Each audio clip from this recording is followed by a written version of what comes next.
Hey guys! Tonight we climb one of the most famous architectural accidents in human history. The strange, stubborn, slightly drunk-looking monument known as the Leaning Tower of Pisa. So before you get comfortable, take a moment like the video and subscribe. But only if you genuinely enjoy what I do here. And let me know in the comments where you're tuning in from and what time it is for you. It's always fascinating to see who's joining us from around the world. Now, dim the lights, maybe turn on a fan for that soft background hum, and let's ease into tonight's journey together. Long before the Leaning Tower of Pisa became the world's most famous crooked building, the city of Pisa was one of the richest and most powerful places in medieval Europe. Today, Pisa is mostly associated with tourists pretending to hold up a leaning tower, while their exhausted friends crouch in parking lots trying to take the photo at the correct angle. But in the 11th and 12th centuries, Pisa was known for something much more serious: ships, trade, war, and enormous civic ego. Pisa was one of the great maritime republics of Italy, competing fiercely with rivals like Venice and Genoa for dominance across the Mediterranean. Merchant ships packed the harbour daily, carrying spices, silk, silver, wine, timber, and occasionally angry soldiers. Wealth poured into the city from trade routes, stretching across Europe and North Africa. And naturally, when medieval cities became wealthy, they responded with calm financial responsibility and modest urban planning, which is another way of saying they immediately started building gigantic marble monuments to flex on neighbouring cities. The leaders of Pisa wanted visitors to arrive and instantly think, "My God, these people are important," preferably before taxing them. At the centre of Pisa rose the magnificent religious complex now known as the Piazza dei Miracoli, the Square of Miracles. A wonderfully humble name chosen by people who clearly believed subtlety was for poorer cities. The cathedral came first, then the baptistery, then the cemetery. Together, the structures gleamed brilliantly beneath the Tuscan sun, covered in white marble and decorated with elegant arches and columns. But the city still lacked one final masterpiece: a giant bell tower that would dominate the skyline and announce Pisa's greatness for generations. The tower was supposed to symbolise strength, stability, and divine favour, which makes what happened next significantly funnier. Construction began in the year 1173. Workers arrived hauling marble blocks, ropes, pulleys, scaffolding, and the kind of dangerous optimism common before modern engineering existed. Medieval builders had incredible confidence, considering most calculations were essentially variations of "it should probably hold." Unfortunately, beneath the site lay soft layers of clay, sand, and waterlogged soil. In other words, the builders selected one of the worst possible locations imaginable for a massive stone tower. Building there was somewhat like balancing a grand piano on warm cheese and hoping prayer would solve the rest. At first, everything seemed perfectly fine. The lower floors rose steadily. Columns were carved beautifully. Decorative arches lined the exterior. Priests blessed the project. Wealthy patrons admired it while understanding absolutely nothing about foundation stability. Then the structure reached several stories high, and slowly, almost politely, the ground beneath one side began sinking. The tower tilted slightly, not enough for panic at first, more like the posture of a man realizing halfway through dinner that the chair beneath him may not survive dessert. Workers stared upward nervously. Architects probably stopped sleeping. Rich officials likely insisted the lean added character. Humanity has been saying this about catastrophic design flaws for centuries. The tower had started leaning before it was even finished, and without realizing it, Pisa had accidentally created the most famous mistake in architectural history. At first, the builders of the Leaning Tower of Pisa probably believed the project was progressing beautifully. The white marble tower rose steadily above the city skyline. Workers hauled heavy stone blocks upward, using ropes, wooden cranes and backs that medieval society treated with absolutely no respect whatsoever. Sculptors carved elegant columns and arches, while priests blessed the construction site regularly. Because when dealing with medieval engineering, divine intervention was considered a perfectly acceptable safety strategy. For a while, everything appeared stable. Then the tower reached about the third story, and the ground beneath it quietly decided it had other plans. One side of the foundation began sinking deeper into the soft soil than the other. The tilt was slight at first, almost difficult to notice. But little by little, the tower leaned southward. Workers standing nearby reportedly observed the strange angle developing as construction continued upward. Imagine spending years building an enormous monument to civic pride, only to realise it already looked mildly drunk before completion. The problem came from beneath the surface. Pisa sat on unstable subsoil made of clay, sand and shells, left behind by ancient waterways. The foundations were only about 3 meters deep, which for a tower of this size was dangerously shallow. Medieval architects understood many things about beauty and proportion. Soil mechanics, unfortunately, was still several centuries away from becoming anyone's profession. At first, the builders likely hoped the sinking would stop on its own. Humanity has always loved pretending structural problems are temporary. Entire civilizations have been emotionally supported by the phrase, "It should be fine," but the lean slowly worsened. Construction crews became nervous. Wealthy officials became defensive. Somebody almost certainly blamed the workers. Another probably blamed Satan. Medieval project management was not especially sophisticated. Eventually, construction halted entirely around the year 1178. The city had already invested enormous money into the tower, and now their grand symbol of power resembled a candle slowly melting in the sun. Ironically, stopping construction may have saved the tower from collapsing completely. During the long pause, the soil beneath the foundation compressed and stabilized somewhat under the tower's weight. Of course, the people of Pisa did not know this at the time.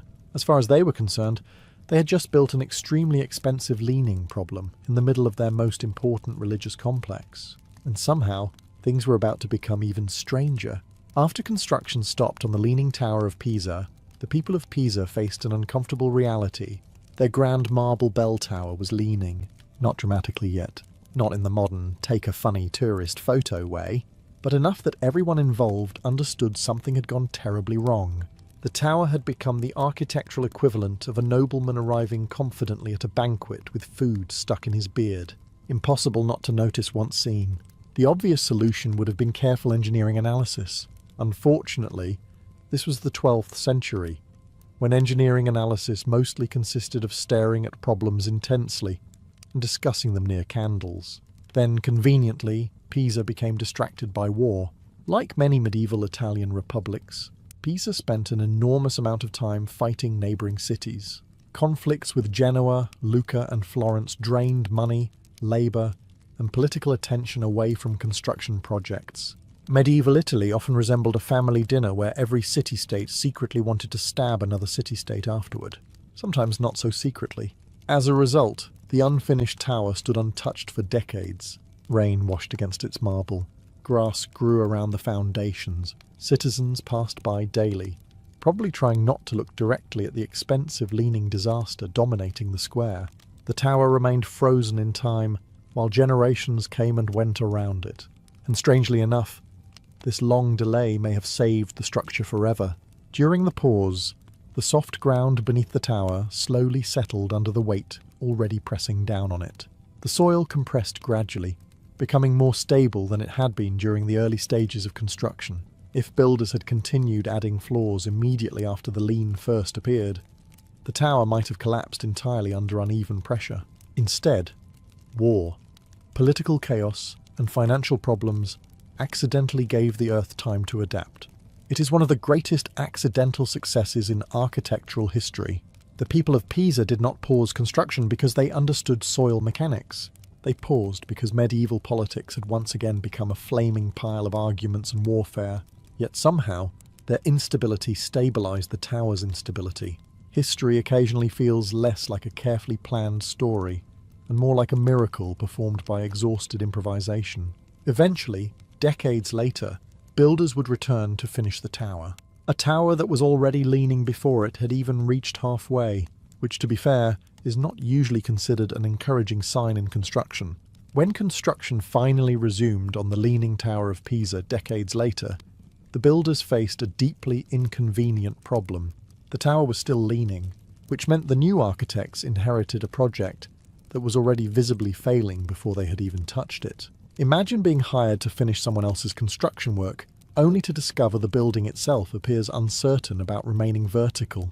By this point, however, Too much money and civic pride had already been invested to abandon the tower completely. Medieval cities were many things, but emotionally prepared to admit costly mistakes was not one of them. So the builders made a bold decision. They would continue construction anyway, and rather than fully correcting the tilt, they attempted something much stranger. They tried to compensate for it while building upward. The new architects added upper floors that were slightly taller on one side than the other, in an effort to visually counterbalance the lean. This created the tower's subtle curved shape, which many visitors today never notice immediately. The structure does not lean in one perfectly straight line. It actually bends slightly as different generations of builders attempted to outsmart gravity using optimism and geometry. It was essentially medieval architectural gaslighting. No, the tower is not leaning. The floors are simply creatively aligned. Workers returned to hauling marble blocks upward through scaffolding and wooden pulleys. New arches were added, decorative columns wrapped around each story. The tower grew taller despite the uncomfortable reality that every additional ton pushed deeper into unstable ground. And still, the lean continued. Slowly, relentlessly. The people of Pisa watched their great bell tower transform into something increasingly unique. At first, the tilt had been embarrassing. Now, it was becoming impossible to separate from the tower itself. Visitors began talking about it. Travellers described it. Some admired the strange beauty of the structure. Others predicted its inevitable collapse with the confidence humans always display right before history embarrasses them. Yet somehow the tower remained standing. By the late 13th century, several more levels had been completed. The white marble exterior gleamed brilliantly in the Tuscan sunlight, while the entire structure quietly drifted off-centre, like a ship losing interest in the sea. And despite all logic, the leaning tower had become beautiful, not because it was flawless, but because it wasn't, which is unfortunate news for perfectionists everywhere. The builders pressed onward toward the final stage of construction, determined to finish the tower once and for all, even if the building itself seemed committed to becoming Italy's tallest long-term engineering concern. After generations of delays, corrections, arguments, and increasingly nervous construction decisions, the Leaning Tower of Pisa was finally nearing completion. By the early 14th century, workers had added the final bell chamber at the top of the structure. Against all expectations, the tower still stood. Leaning noticeably now, certainly, but standing, which honestly must have felt slightly insulting to gravity at that point. The upper section of the tower featured elegant open arches where the bells would hang high above the city skyline. From below, the white marble structure looked graceful and luminous beneath the Tuscan sun. From certain angles, you could almost forget it was slowly attempting to leave the vertical world entirely. Eventually, 7 bells were installed inside the tower. Each bell corresponded to a musical note, forming a complete scale. Their sound echoed across Pisa during religious ceremonies, celebrations, funerals, warnings, and public announcements. In medieval Europe, bells controlled daily life. They told people when to pray, when to work, when danger approached, and occasionally when someone important had died after eating suspicious fish. The sound of church bells shaped the rhythm of entire cities, and now Pisa possessed one of the most remarkable bell towers in Christendom. Not because it was the tallest, not because it was the most beautiful, but because it looked permanently moments away from disaster. The completed tower reached roughly 56 metres in height and weighed thousands of tons. Yet despite the unstable soil beneath it, despite the shallow foundation, despite decades of engineering improvisation, the structure continued standing year after year. At first, many people likely expected eventual collapse. Some visitors probably avoided standing too close to it. Others may have stared upward, wondering whether today might finally be the day the tower surrendered to physics. But the collapse never came. Instead, something unexpected happened. People began loving the tower precisely because it leaned. The floor transformed the building into something memorable. A perfectly straight bell tower might impress visitors briefly, before blending into the countless other towers scattered across medieval Europe. But Pisa's tower stayed in the mind. It looked vulnerable, human, slightly ridiculous. And humans have always been strangely affectionate toward beautiful things that appear flawed.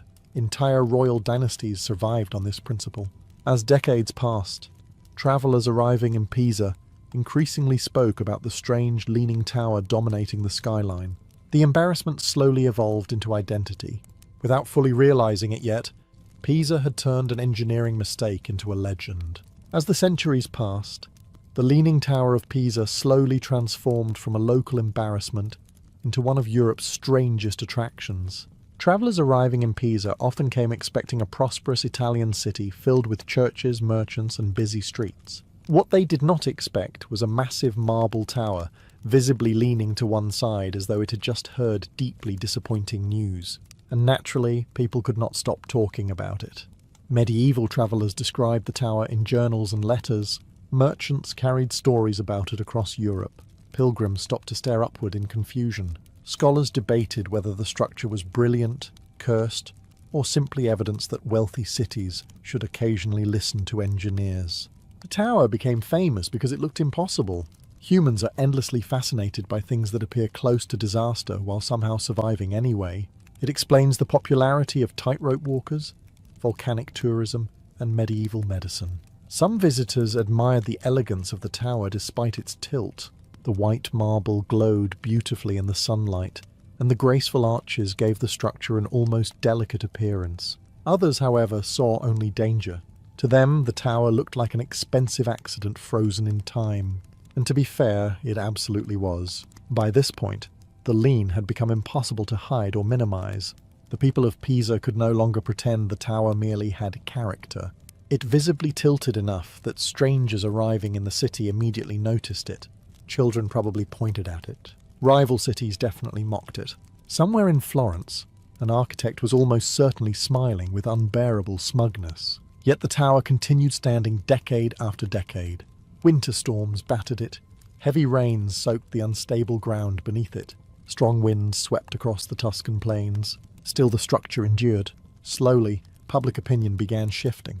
The lean no longer looked like failure alone. It looked miraculous. Because by all logic, many believed the tower should already have collapsed. Instead, it remained standing proudly above the Piazza dei Miracoli, refusing to fall despite centuries of predictions. And strangely, the more people feared for the tower, the more famous it became.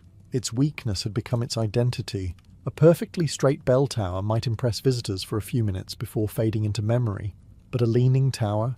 A tower permanently arguing with gravity itself, that people remembered. The mistake had become unforgettable. By the time the Renaissance arrived, the Leaning Tower of Pisa had already spent centuries becoming one of the strangest landmarks in Europe.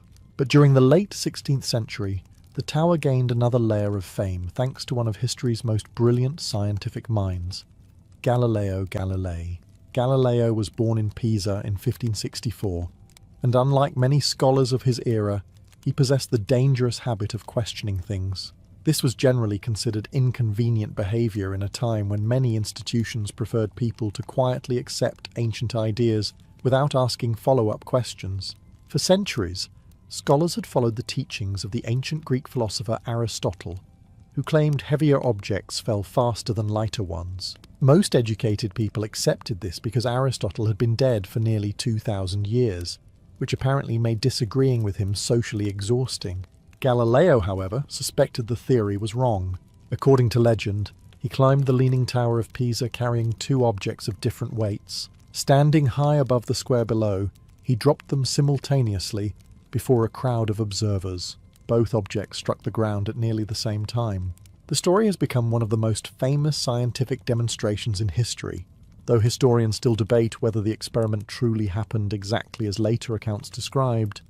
The legend became permanently tied to the tower itself. And honestly, it feels strangely appropriate.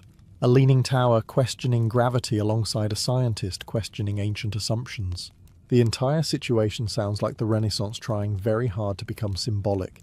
Whether the experiment occurred precisely that way or not, Galileo's work revolutionized physics and laid foundations for modern science. He emphasized observation, mathematics, and experimentation over blindly trusting tradition, which upset quite a few powerful people whose entire careers depended on tradition remaining comfortably unquestioned. Meanwhile, the tower continued leaning quietly in the background, surviving generation after generation, while philosophers, priests, merchants, and rulers argued about how the universe worked. Visitors increasingly associated the tower not only with architectural failure, but also with scientific curiosity. And perhaps that is part of why the tower endured so strongly in human imagination. It was no longer merely a crooked building, it had become a monument connected to discovery, uncertainty, and the strange human desire to test the rules of the world, even while standing inside a structure that looked like it was personally losing an argument with physics. Over the centuries, countless people became convinced the Leaning Tower of Pisa was finally about to collapse. And to be fair, this was not an unreasonable assumption. The tower leaned more each generation. Its foundation sat on unstable soil. Cracks appeared occasionally in the marble. Heavy bells swung high above the city. Every strong storm probably caused at least one citizen in Pisa to glance nervously upward and reconsider where they stood. Yet somehow the tower survived. It survived wars. It survived political upheaval. It survived economic decline. Most impressively, it survived centuries of human beings attempting to improve it. But perhaps the greatest surprise of all was its survival during earthquakes. Italy has long been vulnerable to seismic activity. Throughout history, earthquakes destroyed churches, towers, homes, and entire towns across the peninsula. Buildings collapsed suddenly, often within moments. Yet the Leaning Tower of Pisa remained standing through earthquake after earthquake, stubbornly refusing to fall. Modern scientists eventually discovered something astonishing.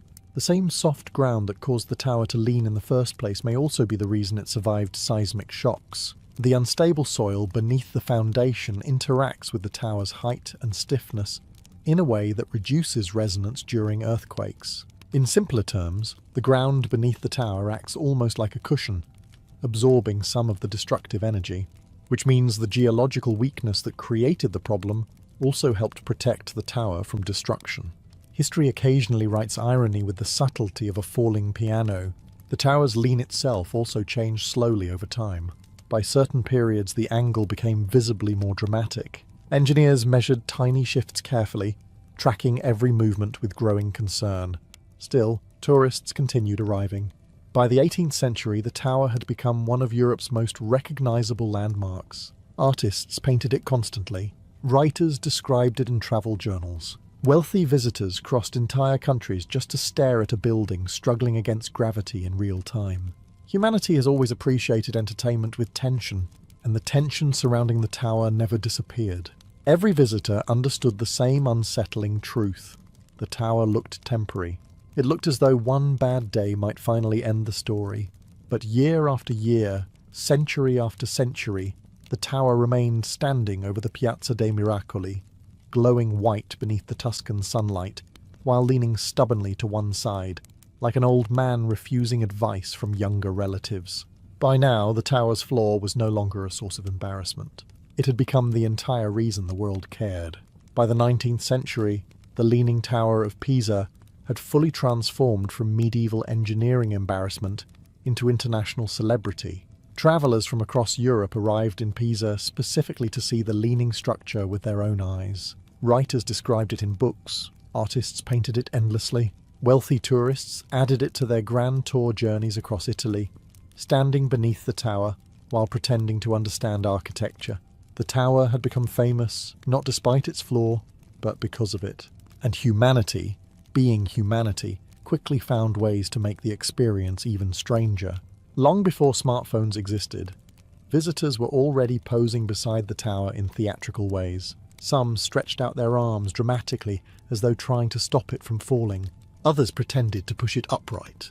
Apparently, once humans see a leaning building, every survival instinct is replaced by the uncontrollable urge to interact badly with perspective. Entire generations participated in this tradition.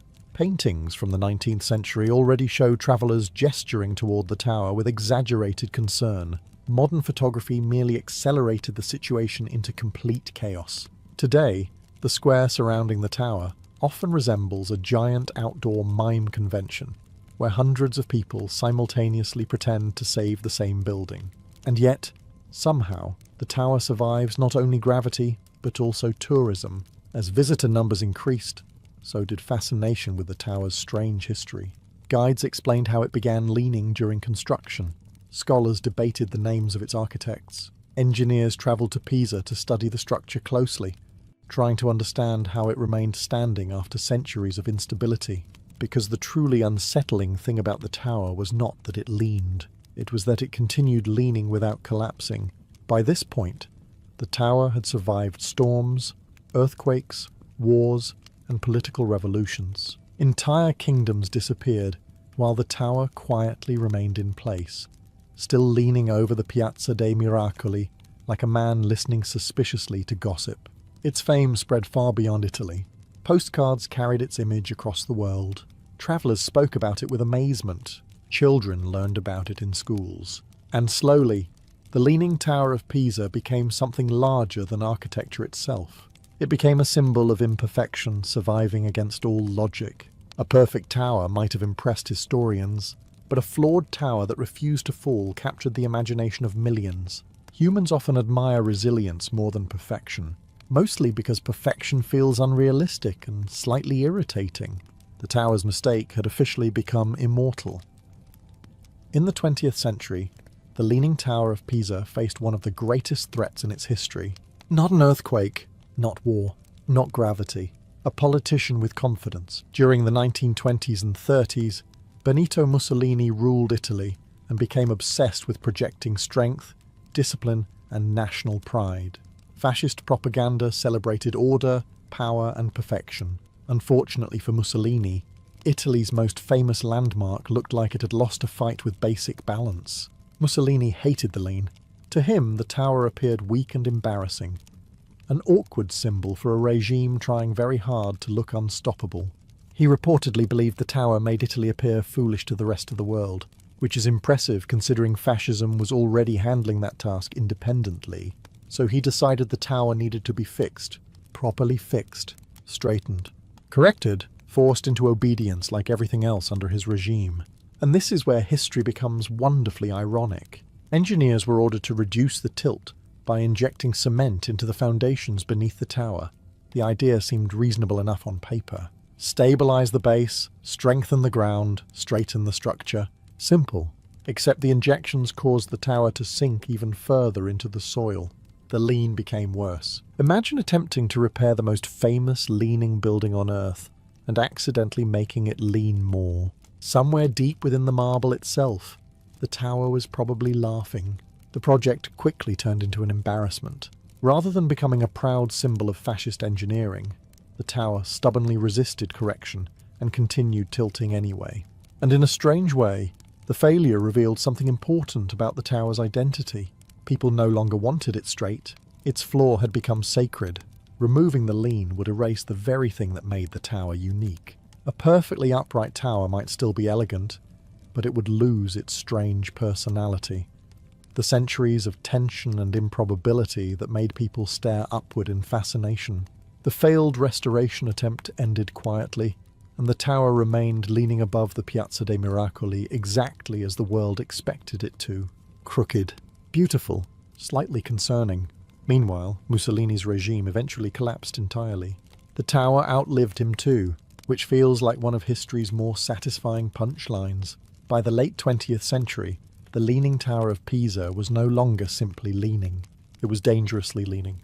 For centuries, the tilt had increased little by little as the soft ground beneath the tower continued shifting under enormous weight. Engineers carefully measured the angle over time and discovered something deeply unsettling. The tower was still moving, slowly, yes, but steadily enough to cause genuine fear that one day the entire structure might finally collapse. And unlike medieval builders, modern engineers could actually calculate how catastrophic that collapse would be, which, unfortunately, removed the comforting historical strategy of simply hoping for the best. By the 1980s, the tower leaned more than 5 degrees off-centre. The top extended several metres away from the base. Cracks appeared in parts of the marble. Scientists warned that without intervention, the tower could eventually fall. For the first time in centuries, the impossible suddenly felt possible. Then came the final warning sign. In 1989, a medieval bell tower in Pavia collapsed unexpectedly, killing several people. The disaster terrified Italian authorities. If another ancient tower could suddenly fail, what about the most famous leaning tower on Earth? officials decided they could no longer take the risk. In 1990, the Leaning Tower of Pisa was officially closed to the public. Steel barriers surrounded the area. Tourists were kept away.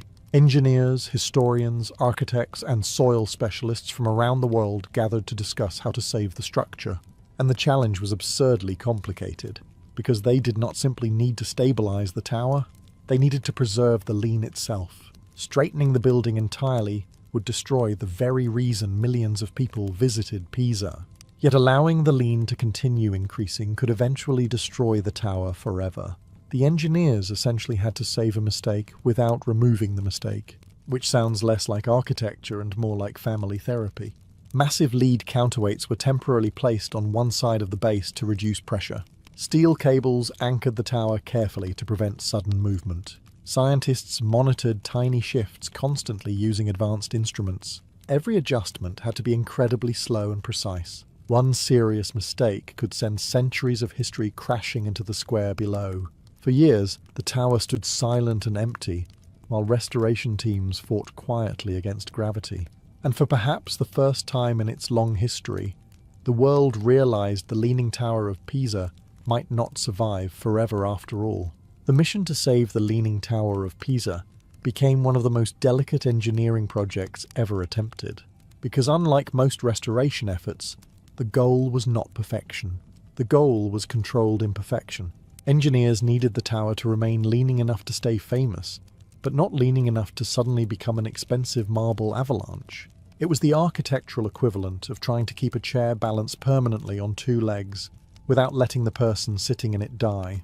Teams from around the world studied the tower obsessively. Soil specialists analysed the unstable ground beneath Pisa. Architects examined every crack in the marble. Engineers measured movements so tiny they could barely be seen with the human eye. And all the while, the tower continued leaning silently above the empty square. The solution eventually chosen was surprisingly careful. Rather than forcing the tower upright aggressively, engineers decided to reduce the lean gradually by removing small amounts of soil from beneath the higher side of the foundation. The idea sounded terrifyingly simple. Dig underneath one side of an 800-year-old leaning tower and hope mathematics remains loyal. Workers extracted soil slowly, centimetre by centimetre. Massive steel cables anchored the tower for safety, while lead counterweights helped stabilise the structure during the process. Every movement was monitored constantly. If the tower shifted unexpectedly, work stopped immediately. And then something remarkable happened. The tower began moving back slightly toward a safer angle. Not quickly, not dramatically, but enough to reduce the dangerous pressure on the foundation. Over time, the lean decreased by several centimetres, then more. Engineers managed to stabilise the structure without destroying its famous appearance. For the first time in centuries, the tower was considered relatively secure. Experts estimated the restoration could preserve it for hundreds of years, which must have been deeply satisfying for the engineers involved. Imagine dedicating your career to preventing the world's most famous mistake from collapsing, because medieval builders got overconfident near soft soil. After more than a decade of work, the tower finally reopened to visitors in 2001. Tourists flooded back immediately. Cameras returned. So did the endless perspective photos of people pretending to hold up the building with one hand. Humanity wastes absolutely no time returning to tradition. Yet beneath the jokes and photographs, the restoration represented something extraordinary. The tower had survived because generations refused to let it disappear, not despite its flaw, because of it. Today, visitors who climb the Leaning Tower of Pisa quickly discover something strange. The lean is not just visible from the outside. You can feel it. The moment people begin ascending the spiral staircase inside the tower, their bodies notice the uneven balance almost immediately. One side of the climb feels steeper and heavier, while the opposite side feels oddly lighter, almost as if gravity itself has become slightly confused, which after 8 centuries of dealing with this tower may actually be the case. The staircase twists upward through worn marble corridors shaped by centuries of footsteps. Pilgrims climbed these stairs. Priests climbed them. Nobles climbed them. Scientists climbed them. Tourists climb them now, while breathing heavily and pretending they are not tired after the first few levels. History connects us all beautifully. The marble steps themselves are visibly smooth from wear. Millions of feet have polished the stone over generations, creating shallow curves in certain places. Every staircase inside the tower quietly records human movement across hundreds of years, and as visitors continue upward, the lean becomes even more unsettling. Windows appear at strange angles. Walls feel slightly off-centre. Looking downward can create the uncomfortable sensation that the tower is gently drifting sideways beneath you. Some people find the experience thrilling. Others suddenly become very interested in returning to ground level immediately. At the top, the bell chamber opens to breathtaking views over Pisa and the Tuscan countryside beyond. Red rooftops spread outward beneath the warm Italian sunlight while the bells hang silently overhead. For centuries, those bells marked the rhythm of life in Pisa. They announced prayer, celebration, mourning, danger, and time itself. Their sound echoed across the city, while the tower carrying them leaned quietly year after year. And perhaps that is what feels most surreal when standing at the summit. The tower should not feel permanent. Everything about it suggests fragility. The tilt creates constant tension in the mind, as though collapse might arrive at any moment. Yet the structure has remained standing through medieval wars, Renaissance politics, earthquakes, dictatorships, restorations, and modern tourism. It has become one of the rare buildings on Earth whose weakness created its greatness. A perfectly straight tower would simply be admired, but a leaning tower forces people to feel something deeper. Uncertainty, curiosity, anxiety, wonder, and humans, for reasons no historian has fully explained, absolutely love buildings that look mildly concerned about their own survival. By now, the Leaning Tower of Pisa had become far more than a medieval bell tower. It had become one of the most recognizable buildings on Earth. People who know almost nothing about medieval Italy still recognize its silhouette instantly.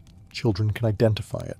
Tourists dream about visiting it. Entire generations have grown up seeing photographs of the tower leaning against the Tuscan sky, while crowds below pretend to save it, using forced perspective and questionable arm positioning. And the strange thing is this: none of that would have happened if the tower had been built correctly. If the structure had remained perfectly straight, it would still be beautiful, certainly. Historians would admire it. Architects would study it.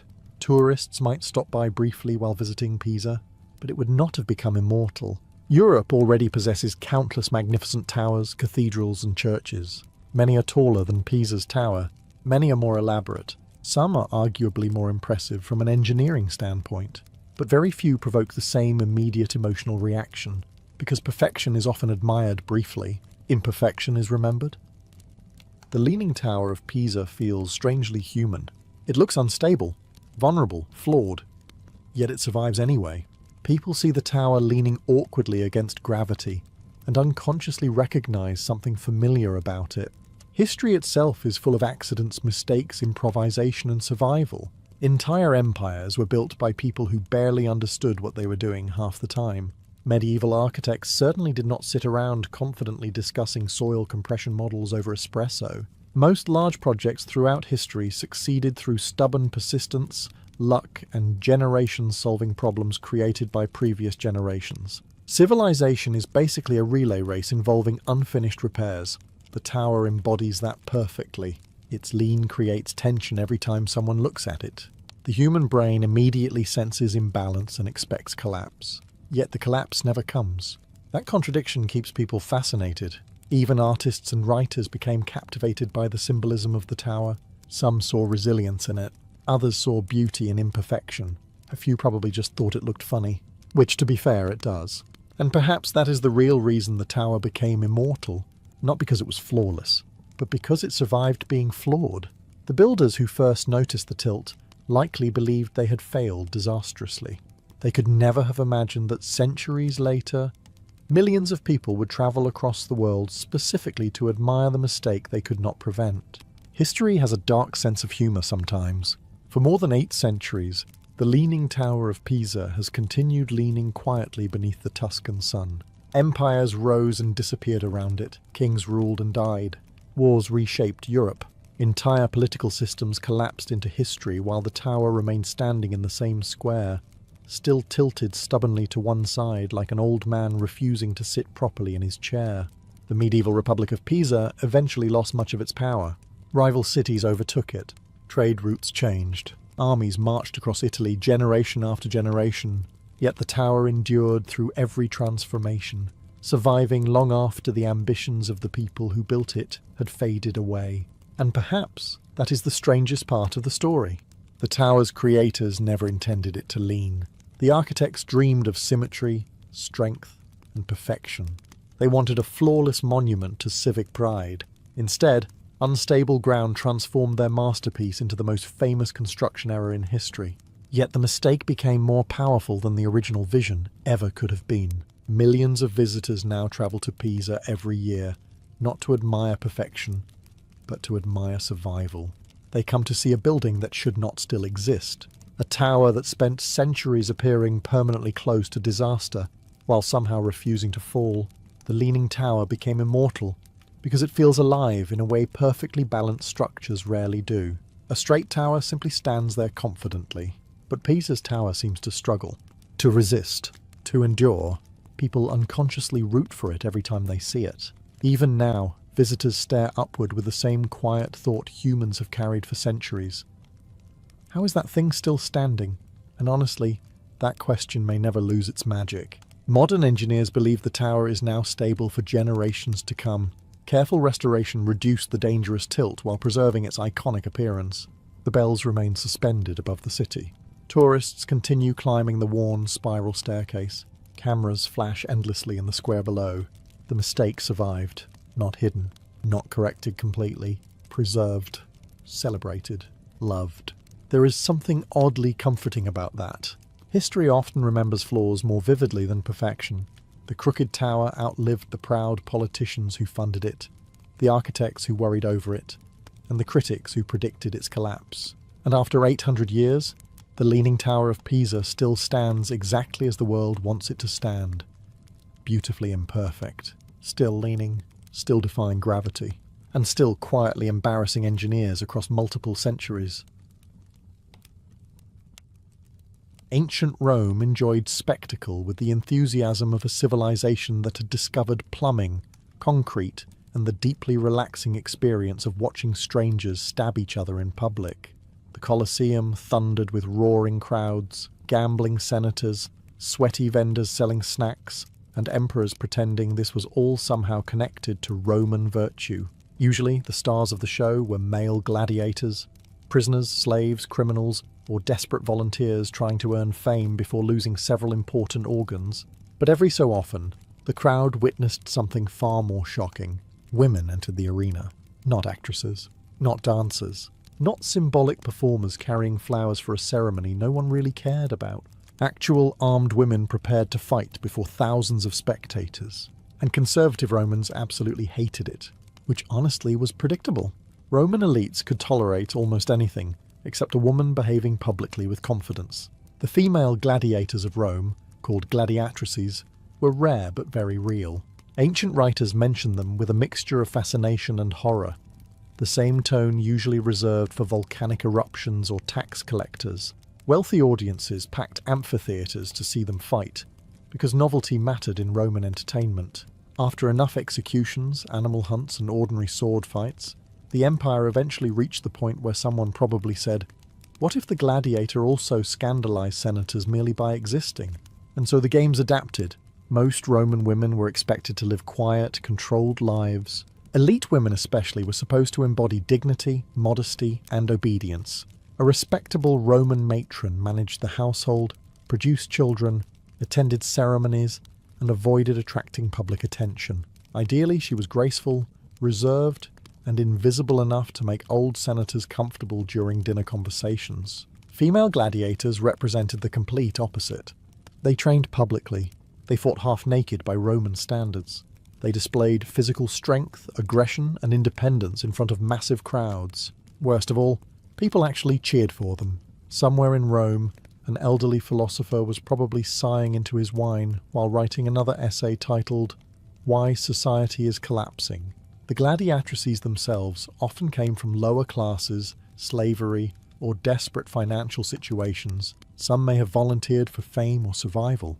Others were likely forced into the arena by owners eager to profit from spectacle.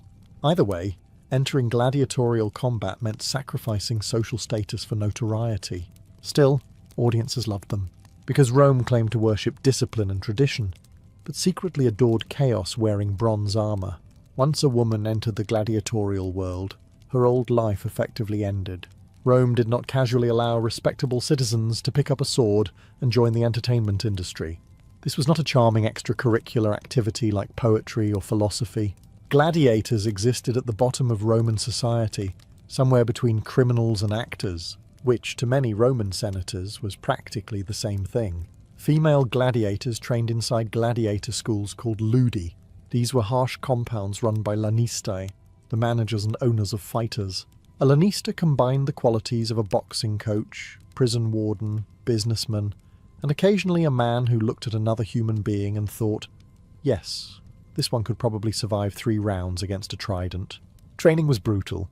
The women woke early, exercised constantly, and practiced with wooden weapons heavier than real swords. The logic was simple.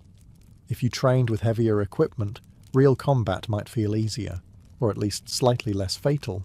Roman instructors drilled footwork, shield positioning, balance, and attack patterns endlessly. A single mistake in the arena could mean death, permanent injury, or embarrassment in front of 20,000 screaming spectators. In Roman culture, the last one was arguably the worst. Many gladiatrices probably fought in lighter armour than men. Roman audiences enjoyed spectacle, and promoters understood that exotic or unusual fighters sold tickets. Some female gladiators battled bareheaded with minimal protection, allowing crowds to clearly see their faces and recognise that yes, Rome had indeed reached the point where armoured women were hitting each other with swords for public entertainment. Naturally, people bought snacks and applauded. Ancient evidence suggests that some female fighters adopted stage names, much like male gladiators. Arena combat was part sport, part theatre. Fighters developed reputations, rivalries, and fan followings. Graffiti praising successful gladiators appeared across Roman cities. Somewhere in Pompeii, a Roman citizen was probably carving "Celadus the Thracian makes all the girls sigh" into a wall while avoiding actual responsibilities. Female fighters likely attracted even greater curiosity, but despite the attention, their lives remained dangerous and uncertain. Gladiators belonged to owners. Their bodies were investments. Victory brought fame and possibly money, but injury could erase everything instantly. One bad fight, one mistimed step, and the cheering crowd would move on to the next spectacle before your blood had even dried from the sand. Rome admired courage. It just preferred courage that remained profitable. The day of the games began long before the crowd arrived. Inside the tunnels beneath the amphitheatre, gladiators prepared themselves in dim torchlight surrounded by nervous breathing, clanking armour, and the smell of sweat thick enough to qualify as a weather condition. Somewhere above them, thousands of Romans were finding their seats, arguing over bets, and purchasing watered wine from vendors who had absolutely touched every cup with the same hand. For female gladiators, entering the arena carried an extra layer of pressure. The crowd did not just want violence, they wanted novelty. Romans came to see something strange, forbidden, and slightly scandalous. A woman with a sword challenged everything respectable society claimed to value, which naturally made it excellent entertainment. When the gladiatrices finally emerged into the sunlight, reactions were probably immediate. Some spectators cheered with excitement, others laughed. Conservative elites likely stared with the exhausted expression of men who had spent 30 years insisting civilization was collapsing, because young people no longer appreciated traditional sacrifices properly. The female fighters themselves had little room for nerves. Arena combat required focus from the very first second. Gladiators fought in different styles depending on their equipment. Some used short swords and shields. Others carried spears or fought with curved blades. Every movement mattered. Sand shifted underfoot. Armour restricted breathing. Sweat blurred vision beneath the heat of the Mediterranean sun. Meanwhile, thousands of strangers screamed for blood like they were discussing sports statistics. And despite what movies love showing, gladiator fights were not always chaotic death matches. Training schools invested significant money into their fighters. So many combats followed rules and referee supervision. Skilled gladiators were valuable assets. Killing one immediately after years of training was financially stupid, even by Roman standards. Of course, Financial caution disappeared quickly once emperors wanted dramatic spectacles. Female gladiators often fought each other rather than male opponents. One famous relief discovered at Halicarnassus depicts two women named Amazon and Achillea battling in the arena. Both appear armed and honoured after the fight ended in a draw, which is honestly impressive considering Roman entertainment usually preferred endings involving considerably more bleeding. Still, every fight carried danger. A crowd that loved you one moment could demand your death the next. Public opinion in Rome shifted faster than an emperor's lifespan. One successful performance could bring applause, fame, and temporary glory. One failure could leave your body dragged from the arena while the audience focused on the next attraction. Because in ancient Rome, spectacle always mattered more than survival. Female gladiators were rare partly because most Roman leaders understood they were controversial. But some emperors looked at controversy the same way children look at fireworks. Loud, dangerous, and impossible to resist. And few emperors embraced chaos more enthusiastically than Nero. Nero adored spectacle. Music, theatre, racing, public performances. If it allowed him to stand in front of an audience while people were forced to clap, he supported it enthusiastically. During his reign, women from respectable families reportedly appeared in arena events, shocking traditional Romans. To conservative senators, this was horrifying evidence that Rome was morally collapsing. To Nero, it was Tuesday. Later emperors pushed things even further. Domitian, another emperor with the emotional stability of an overturned wine cart, reportedly staged nighttime gladiator games featuring women and dwarfs fighting by torchlight. Imagine sitting in Rome expecting a dignified evening of civic entertainment, and instead watching flaming torches illuminate armoured women battling, while exhausted senators quietly questioned every life choice that had led them there. The crowds naturally loved it. Roman entertainment constantly escalated because audiences grew harder to impress. Once you had seen criminals torn apart by lions and mock naval battles flooding entire arenas, ordinary sword fights began feeling a little repetitive. Emperors understood that spectacle maintained popularity. A ruler who delivered exciting games could distract people from taxes, corruption, military disasters, or the occasional assassination conspiracy. So female gladiators became part of the imperial toolkit of distraction. But elite Romans often reacted with disgust. Writers like Juvenal mocked noblewomen who trained with weapons or participated in combat displays. To traditionalists, it represented the complete inversion of Roman values. Women were abandoning modesty. Aristocrats were humiliating themselves publicly. Society was clearly doomed. Again, ancient Romans spent an extraordinary amount of time believing Rome was collapsing while simultaneously ruling most of the known world. The outrage became so intense that Emperor Septimius Severus eventually banned women from participating in gladiatorial combat around the year 200. Officially, this restored dignity and order. Unofficially, elderly senators were probably relieved they could attend games again without witnessing another noblewoman swinging a sword better than their sons. Even with the ban, the memory of female gladiators lingered. They had forced Roman society to confront something uncomfortable. Audiences admired these women, not because they behaved properly, but because they fought bravely under terrifying conditions. In a civilization obsessed with masculine military virtue, some women had stepped directly into that world and survived, which embarrassed many Romans far more than the actual violence ever did. Roman crowds did not merely watch gladiators. They obsessed over them. Successful fighters became celebrities across the empire. People scratched their names into walls, painted them into taverns, and discussed arena victories with the seriousness of military campaigns. Gladiators represented danger, fame, rebellion, and physical power. All things Romans claimed to fear while secretly admiring constantly. Female gladiators added another layer entirely. To much of the audience, gladiatrices were both shocking and fascinating. They broke social rules openly, publicly, and with swords. Roman society expected women to remain controlled and respectable. Female fighters instead stood before roaring crowds covered in sweat and dust, while holding weapons designed specifically for removing limbs from the human body. Naturally, people became interested. Some spectators probably admired their courage genuinely. Others viewed them as exotic entertainment.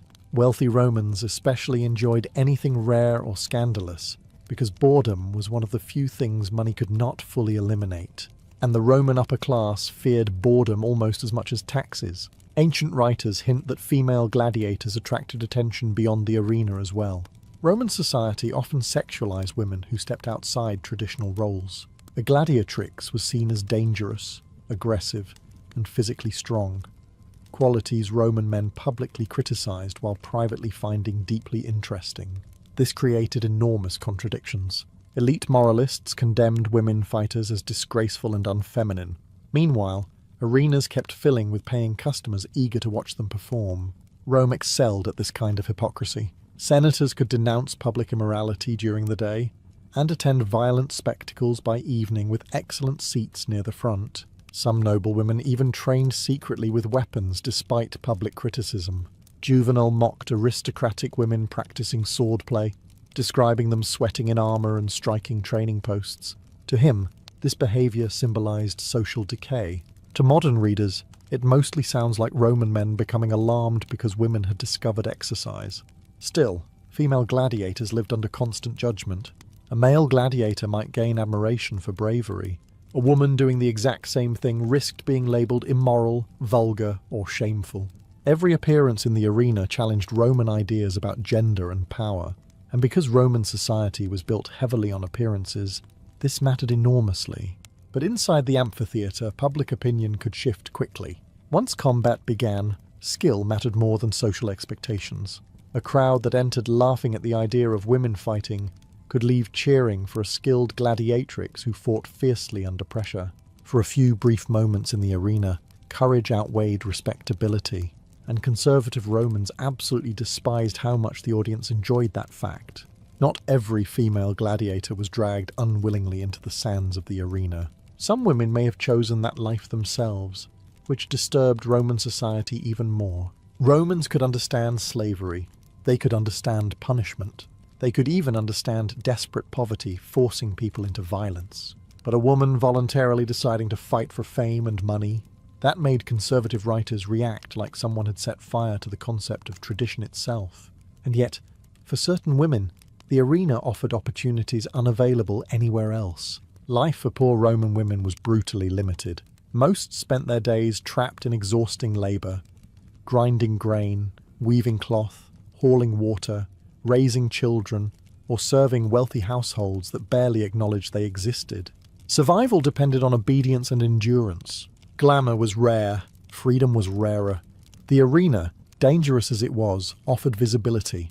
A successful gladiatrix could gain recognition, prizes, admiration, and perhaps enough money to improve her situation. Fame in Rome carried real power. Crowds adored spectacle, and skilled fighters became public figures almost overnight. Of course, the career path still involved a moderate risk of being stabbed to death in front of 20,000 people. But Roman society rarely offered safe career advancement to anyone. Some women likely entered gladiatorial schools voluntarily through contracts similar to male gladiators. Once signed, they legally surrendered parts of their personal freedom and social status. Roman law considered gladiators infames, people marked with public disgrace. This category also included actors and prostitutes, which tells you quite a lot about Roman moral priorities. You could slaughter another human being publicly and still be considered slightly more respectable than a stage performer. Still, the promise of fame remained powerful. Crowds cheered successful fighters regardless of gender. Skill earned admiration. Courage earned applause. And inside the arena, a gladiatrix could command the attention of thousands in ways respectable Roman women never could. That visibility frightened many elites. Roman society depended heavily on rigid social roles. Men ruled publicly. Women were expected to remain controlled and modest. Female gladiators shattered that image completely. They fought aggressively, embraced public attention, and gained popularity through physical strength rather than family connections or marriage alliances. In other words, they operated like men. And Rome tolerated many things. But women succeeding in masculine spaces made people deeply uncomfortable. Yet despite criticism, some gladiatrices stepped willingly into the arena anyway, because even in ancient Rome, there were always people willing to risk everything for freedom, survival, or the intoxicating sound of a crowd chanting their name beneath the roar of the amphitheatre. Modern movies usually imagine female gladiators as heavily armoured warriors, dressed for cinematic slow motion. Ancient Rome, unfortunately, was less interested in realism and far more interested in spectacle. The surviving evidence suggests gladiatrices often fought with surprisingly little armour. One of the most famous pieces of evidence comes from a carved relief discovered at Halicarnassus, showing two female gladiators named Amazon and Achillea. The women carry shields and swords, wear protective gear on their legs and arms, and appear bareheaded. Their hairstyles are visible, making it unmistakably clear to the audience that these are women fighters and not simply smaller male gladiators, which was exactly the point. Roman games relied heavily on visual drama. Promoters wanted audiences to recognize unusual fighters instantly. Female gladiators were meant to shock, excite, and attract attention the moment they stepped into the arena. Full armor would hide too much of the spectacle, and Roman entertainment valued spectacle the way modern advertising values giant glowing signs screaming for your attention at 3 a.m.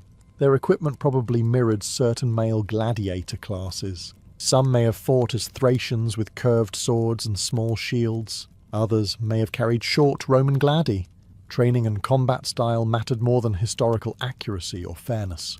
The arena was entertainment first, survival second, and appearance mattered enormously. Gladiators became visual symbols of power and danger. Sweat-covered skin, scarred arms, battered shields, and dramatic entrances all added to the performance. Female fighters likely stood out immediately in a crowd, accustomed to traditional Roman femininity. They represented something strange. Women displaying physical aggression openly without apology. Ancient writers mocked this relentlessly. Juvenal sneered at noble women practicing combat exercises, describing them sweating beneath helmets and striking training posts. He clearly intended readers to feel horrified. Instead, many modern people read these passages and think, so Roman women discovered fitness classes and men panicked immediately. The reality, though, was dangerous. Arena armor protected only certain body parts because mobility mattered more than safety. Gladiators accepted injuries constantly: cuts, broken bones, infections, smashed teeth. Medical care existed, but Roman medicine still occasionally solved problems with techniques that felt suspiciously similar to carpentry. Yet despite the risks, female gladiators created unforgettable images inside Roman culture. A woman emerging into the arena beneath the roar of the crowd, carrying a sword beneath the blazing Mediterranean sun, challenged centuries of social expectations in a single moment, and Romans could not decide whether to applaud, panic, or do both simultaneously. By the early 3rd century, female gladiators had become too controversial even for Rome, which was impressive, considering this was an empire where emperors casually murdered relatives, politicians bribed entire elections, and people gathered happily to watch criminals fight wild animals for entertainment. But apparently, women with swords were finally where civilization drew the line. Around the year 200, Emperor Septimius Severus officially banned women from gladiatorial combat. Ancient sources suggest the decision came after elite Roman women had begun participating in public contests and games more openly. Conservative society was horrified. Noble women were no longer simply watching spectacles. Some were becoming part of them. For traditional Romans, this felt deeply humiliating. The Roman upper class obsessed over dignity and social hierarchy. A senator's daughter was supposed to represent family honour through modesty and restraint. She was not supposed to appear in an arena while gamblers shouted odds from the crowd and drunk spectators demanded blood. And yet the popularity of female fighters had clearly grown enough to worry authorities. The ban itself tells us something important. Women gladiators were not just isolated curiosities. If only 2 or 3 women had ever fought, emperors would not have bothered making laws about them. Rome passed bans when behaviour became visible, embarrassing, or difficult to control. Most likely all 3. After the prohibition, female gladiators gradually disappeared from historical records. The great arenas of Rome continued operating for centuries, but the gladiatrices faded into legend. Male gladiators remained symbols of Roman violence and entertainment, while women fighters became strange historical footnotes buried beneath centuries of male-centered history. But traces survived. Carvings, inscriptions, scattered writings, and angry complaints from Roman moralists all preserved fragments of their existence. Ironically, the people most offended by female gladiators ended up helping historians remember them. Every furious senator ranting about social decay accidentally left evidence that these women had genuinely mattered. And perhaps that is the most fascinating part. Female gladiators were rare, but they shattered expectations in one of the most rigid societies of the ancient world. They stepped into arenas built almost entirely for male violence and forced audiences to reconsider who could embody courage, strength, and spectacle, even if only briefly. Because Rome could tolerate brutality, corruption, greed, and political murder without much trouble. But women fighting skillfully before cheering crowds? That was apparently the true warning sign that the empire might be losing control of itself. At least according to men who spent afternoons watching people get eaten by leopards while discussing morality. For centuries, female gladiators were treated almost like a rumour.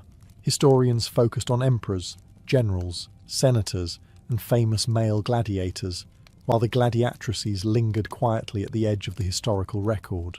A few carvings here, a complaint from a Roman writer there, occasional mentions buried beneath endless accounts of wars, politics, and ambitious men poisoning each other during dinner, which was unfortunate, because the women gladiators of Rome revealed something important about the empire itself. Rome loved presenting itself as orderly and disciplined. Statues showed calm leaders wrapped in dignity. Senators spoke endlessly about tradition, morality, and proper Roman values. But beneath that polished image existed a society addicted to spectacle, violence, and contradiction. Female gladiators exposed those contradictions perfectly.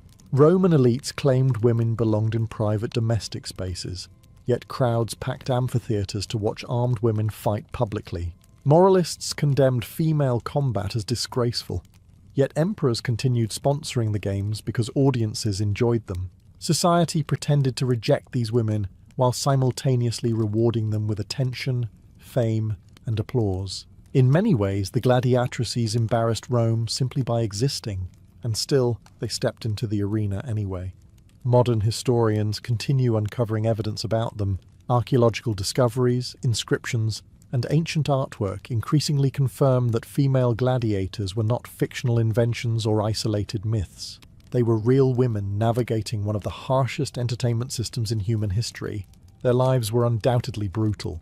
Most probably endured poverty, exploitation, physical injury, and constant public judgment. Few likely escaped the arena wealthy or comfortable. Roman society consumed entertainers quickly and forgot them even faster. A crowd might cheer wildly one week and move on entirely the next. Fame in Rome was fragile. Death was not. Yet the gladiatrices left a lasting impression precisely because they violated expectations so dramatically. In an empire obsessed with masculine military power, these women fought before thousands and earned admiration through courage rather than family status or marriage. They entered a world built almost entirely for men and forced audiences to acknowledge their presence, even if reluctantly. And perhaps that is why their story still fascinates people today. Not because they overturned Roman society or led revolutions. They did not. Rome remained deeply unequal and brutally patriarchal. But for brief moments inside the arena, beneath the roar of the crowd and the burning Mediterranean sun, women stood armed before the empire itself. And ancient Rome, loud, violent, arrogant Rome, stopped to watch. During the Second World War, while most of Britain sat in darkened homes listening nervously for air raid sirens, Winston Churchill was often beginning another enormous late-night dinner. Not a modest wartime meal either. Churchill treated dinner like a military campaign. There would be roast meats, sauces, desserts, champagne, whiskey, cigars, and endless conversation echoing through underground war rooms or government dining halls long after midnight. Somewhere outside, exhausted Londoners were carefully saving ration coupons for butter, while Churchill requested another glass of Pol Roger and asked for casualty reports from North Africa. History can be strangely motivating. Churchill's working habits bordered on supernatural. He woke late in the morning, frequently worked from bed in silk pyjamas, dictated memos while smoking cigars continuously, took long afternoon naps, and then returned to work deep into the night with renewed energy. By midnight, when ordinary people resembled wilted vegetables with paperwork, Churchill was often fully awake and ready for another strategic debate. Unfortunately for everyone around him, they also had to stay awake. Generals, secretaries, cabinet ministers and foreign diplomats found themselves trapped in meetings that stretched until 2 or 3 in the morning. Huge maps covered tables beside overflowing ashtrays and half-finished plates of heavy food. Military officers discussed troop movements while Churchill interrupted with questions, stories, historical comparisons, and occasional bursts of dark humour.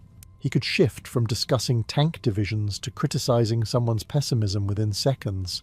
And always, there were cigars. Churchill smoked constantly. Thick clouds drifted through rooms, while staff members struggled to stay focused beneath layers of tobacco smoke, dense enough to qualify as a weather system. Visitors often remembered the smell before anything else. Cigars, brandy, ink, leather chairs, and late-night exhaustion hanging in the air together. But these dinners were not simply social occasions. Important wartime decisions emerged from them constantly. Churchill believed conversation helped sharpen strategy. He liked arguing face to face, watching reactions around the table while maps of Europe sat unfolded beside silver dinner trays. Some meetings involved Roosevelt's envoys, military chiefs, intelligence officials, or scientists discussing weapons and invasion plans. Others became heated arguments over bombing campaigns, supply shortages, or disastrous military setbacks. Churchill himself thrived in the atmosphere. He loved language, drama, and confrontation. Silence bored him deeply. Even during Britain's darkest moments, he maintained an almost theatrical energy, pacing through rooms at 1 in the morning with a cigar in hand, while exhausted aides silently wondered whether the Prime Minister had secretly replaced sleep with whiskey sometime around 1938. Honestly, given the circumstances, Britain was probably too afraid to ask. Churchill's late-night dinners became especially surreal during the Blitz, when German bombs fell across British cities, while government officials argued over military strategy between courses. London, after dark, felt tense and exhausted. Streets remained dim beneath blackout regulations. Windows were covered. Sirens echoed through the city at random hours. Fires burned in bombed neighbourhoods, while rescue crews dug civilians from collapsed buildings. Ordinary people slept in underground stations, clutching blankets and hoping their homes would still exist by morning. Meanwhile, deep beneath Whitehall, Churchill was hosting another dinner meeting. The contrast was almost absurd. Inside the cabinet war rooms, thick concrete walls protected ministers and military chiefs, while servants carried trays of food through narrow underground corridors. Maps covered entire walls. Telephones rang constantly. Officers rushed in with fresh intelligence reports from Europe, North Africa, or the Atlantic. And somewhere in the middle of all this organised panic sat Churchill, eating late dinners while discussing the possible future collapse of civilization. He preferred working this way. Churchill believed morale mattered enormously, especially during crisis. Maintaining routines, ceremony, and even luxury became symbolic acts of resistance. If Britain's leaders behaved like terrified men hiding underground, the country itself might begin feeling defeated. So Churchill continued smoking cigars, drinking champagne, and conducting dramatic nighttime meetings as bombs shook London overhead. To him, it projected confidence. To exhausted staff members, it projected the terrifying possibility that the Prime Minister genuinely never intended to sleep again. Many dinners turned into strategic battlegrounds themselves. Churchill loved debate, and often challenged his generals aggressively. He questioned invasion plans, naval operations, bombing campaigns, and troop deployments constantly. Officers presenting reports had to remain sharp long after midnight, while Churchill interrupted with historical examples from Napoleon, Marlborough, or ancient Rome. Sometimes he was brilliant. Sometimes he became stubborn enough to make seasoned commanders quietly stare at the ceiling and reconsider their career choices. The food itself was famously heavy. Churchill enjoyed rich meals even during wartime rationing. Roasts, soups, puddings, meats, and alcohol appeared regularly at these gatherings. Visiting Americans occasionally seemed amazed that British leadership could discuss German U-boats at 1 in the morning, while consuming enough food for a medium-sized wedding reception. And then there were the cigars. The rooms filled constantly with thick smoke drifting over maps and documents. Combined with poor ventilation and exhaustion, the atmosphere probably felt less like a modern command centre and more like several overworked aristocrats attempting to run a world war from inside an active fireplace. Yet somehow, important decisions emerged from these nights, because Churchill understood something essential. Wars are not only fought with tanks and planes. Sometimes they are fought by tired men arguing over maps at 2 a.m, while pretending the cigar smoke is not slowly damaging everyone in the room equally. Churchill's late-night dinners became even more intense whenever foreign leaders or their representatives entered the picture, because running the Allied war effort was not simply about defeating Hitler. It also involved managing enormous political egos while functioning on very little sleep and unreasonable amounts of alcohol, which, in hindsight, feels medically ambitious. When Churchill met with Franklin Roosevelt's envoys, or later with Soviet representatives, dinners often stretched for hours. Maps of Europe covered the tables while ashtrays overflowed beside half-eaten meals. Military reports arrived constantly. Secretaries hurried in and out carrying papers, while translators tried desperately to keep pace with rapid conversations, bouncing between strategy, diplomacy, and Churchill's sudden historical speeches. And Churchill loved speeches. He rarely answered a simple question simply. Ask him about troop landings, and you might receive a 20-minute comparison involving Julius Caesar, the Duke of Marlborough, and Britain's destiny as an island power. Exhausted American officials sometimes had to sit politely while Churchill wandered through centuries of military history before eventually returning to the original point around midnight, or later. Churchill especially enjoyed arguing with his generals and allies over invasion plans. One of the biggest disputes centred around how and when to invade occupied Europe. Stalin constantly pressured Britain and America to open a second front against Germany in Western Europe. Churchill hesitated. He feared a premature invasion could end in disaster and massive casualties. These debates became fierce. Churchill favoured Mediterranean campaigns first. North Africa, Sicily, Italy. He saw it as attacking Europe through its soft underbelly. Unfortunately, the Italian campaign turned out to resemble less of a soft underbelly and more of a deeply angry mountainous fortress filled with German troops. American commanders grew impatient. The Americans generally pushed for a direct invasion of France sooner rather than later.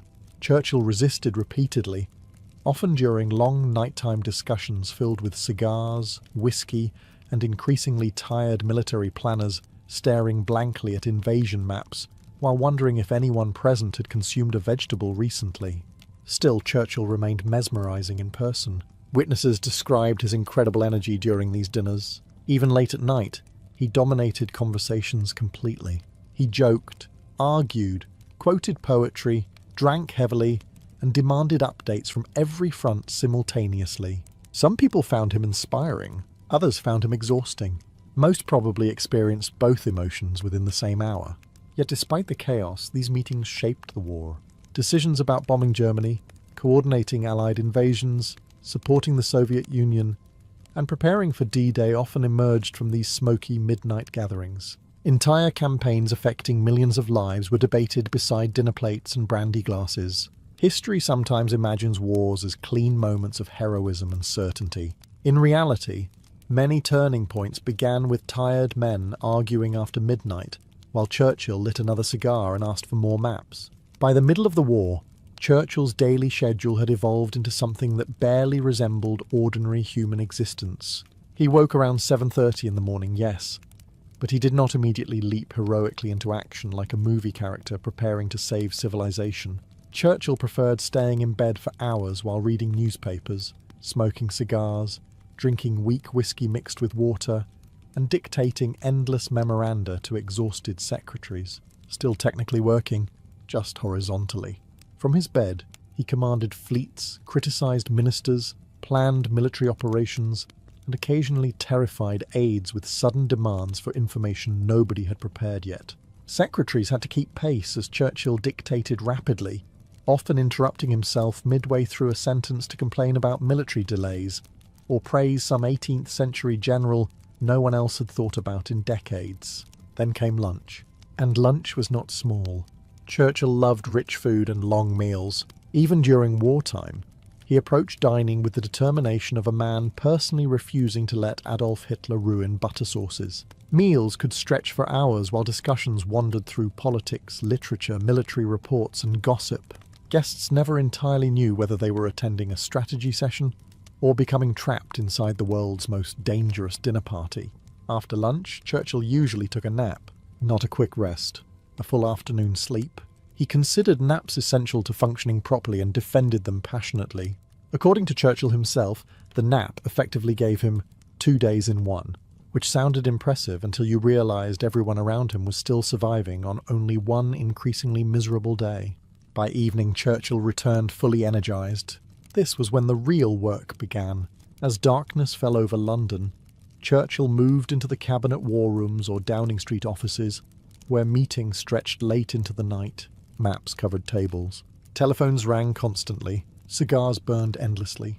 Officers presented updates from every front of the war, while Churchill paced around in velvet dressing gowns or siren suits, interrupting with questions and dramatic observations. He thrived at night.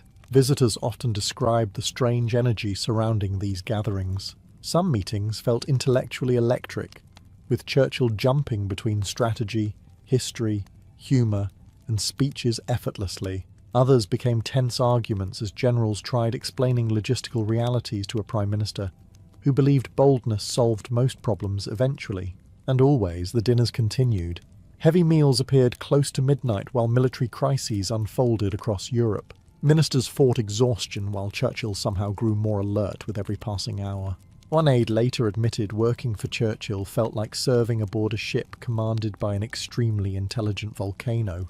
Still, the routine worked. Britain survived some of its darkest years under a leader who fought the war partly through speeches, stubbornness, and an almost supernatural refusal to go to bed at a reasonable hour.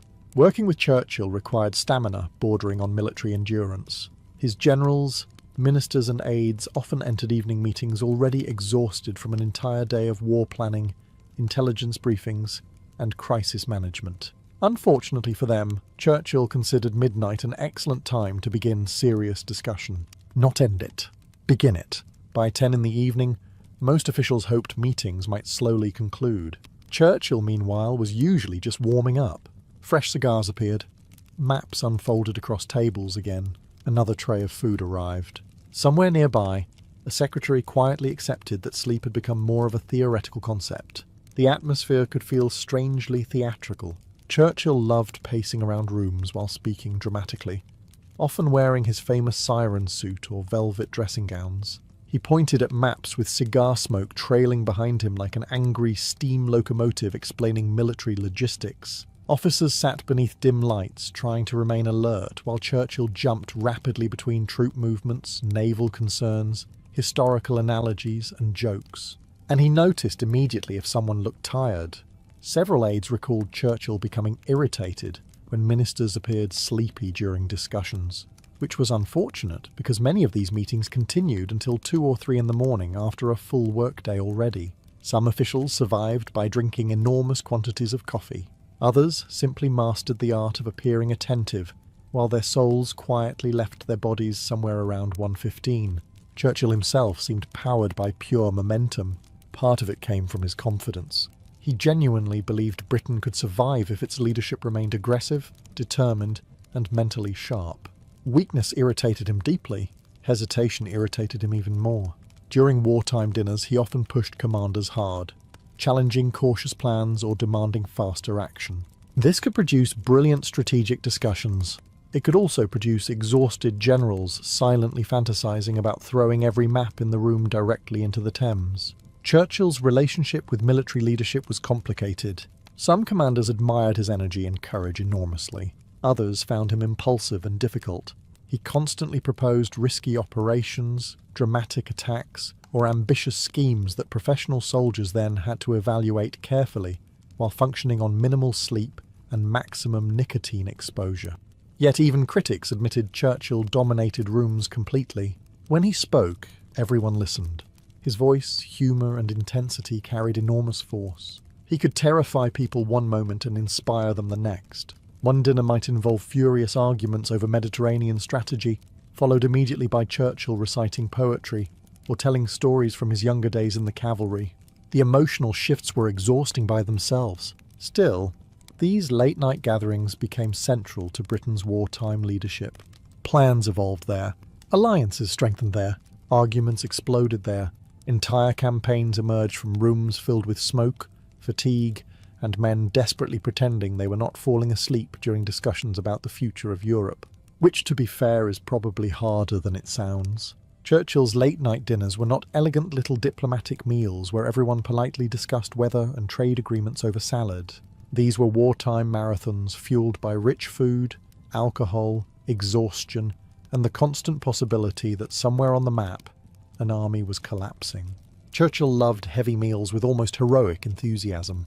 Roast beef, lamb, game meats, puddings, oysters, soups, cheeses, and elaborate desserts appeared regularly at his tables even during wartime restrictions.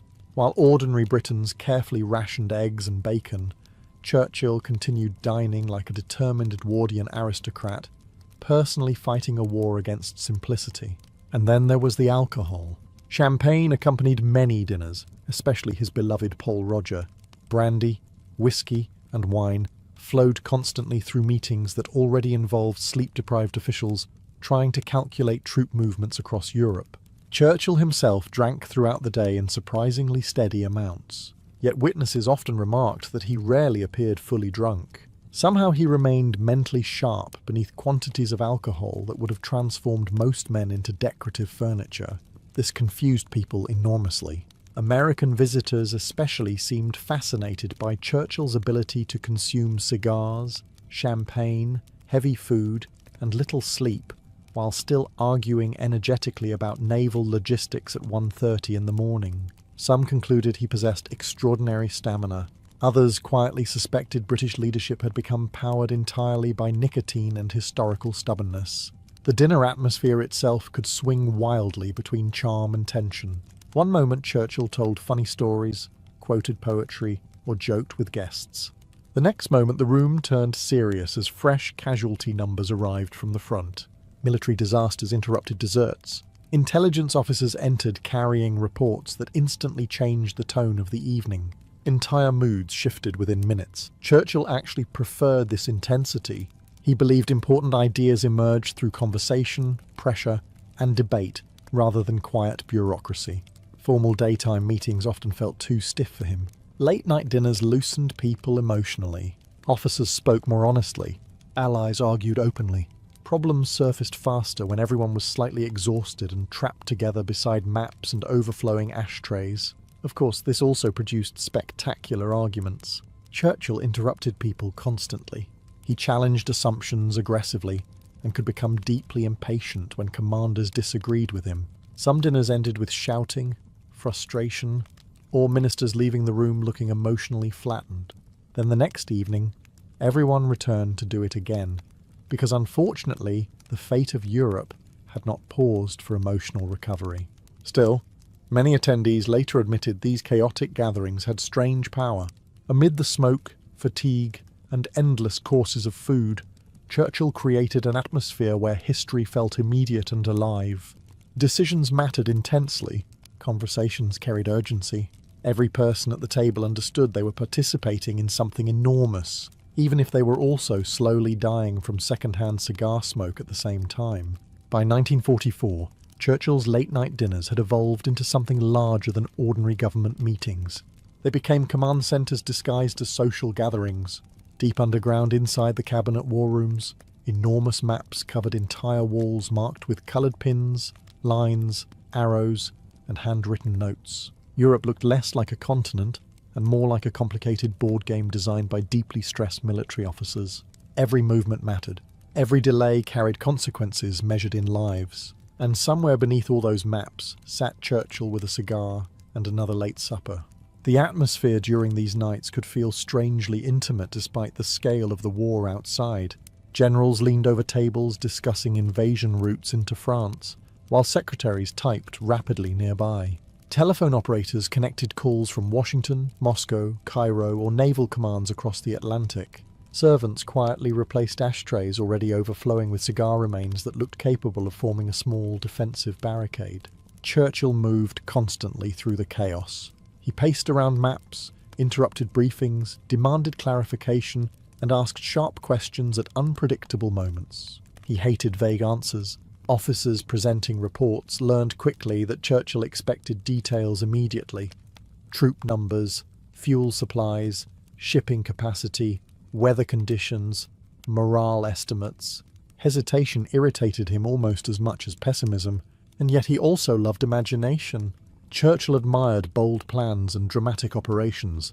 He often pushed for risky attacks or unconventional strategies, while more cautious commanders tried explaining practical limitations. These arguments became legendary. Churchill viewed war partly through instinct and historical vision. His generals usually viewed it through logistics, mathematics, and the unfortunate reality that tanks required actual fuel to move. The tension between those perspectives shaped many late-night discussions. During preparations for D-Day especially, meetings stretched endlessly. Maps of Normandy covered tables while Allied commanders debated landing zones, German defences, weather forecasts, and invasion timing. Churchill desperately wanted involvement in every detail. At one point, he even suggested personally accompanying the invasion fleet across the Channel. His advisers reacted with understandable horror. The idea of the British Prime Minister standing near active artillery fire while smoking cigars aboard a warship did not strike military leadership as strategically ideal. Eventually, King George VI quietly discouraged the plan before Britain accidentally lost its wartime leader to enthusiasm. Still, Churchill remained deeply involved in planning. He understood the psychological importance of these meetings. Leadership during war was partly about decisions and partly about presence. Churchill's energy filled rooms.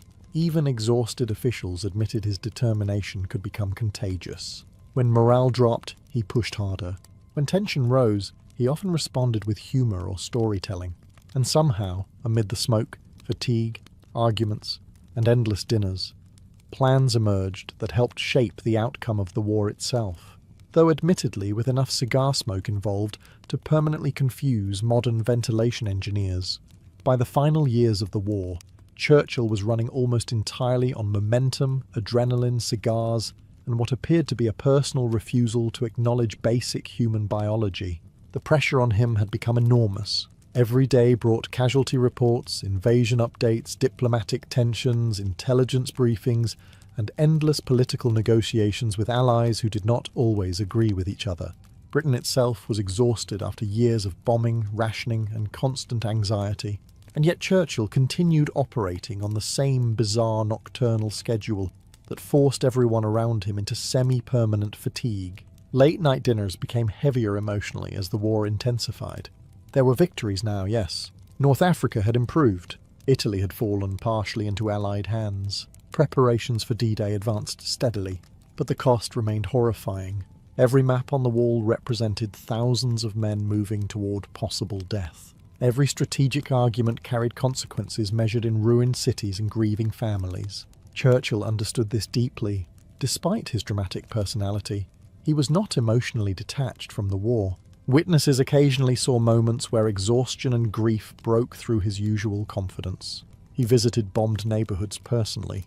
He read reports about civilian casualties carefully, and after major battles, the weight of command sometimes became visible beneath the speeches and cigars. Still, he kept pushing himself relentlessly. Even late at night, Churchill demanded updates constantly. Secretaries worked around the clock typing memoranda, while military officers delivered fresh intelligence into smoke-filled rooms past midnight. Some aides later admitted they barely remembered entire weeks clearly, because the schedule became so brutal.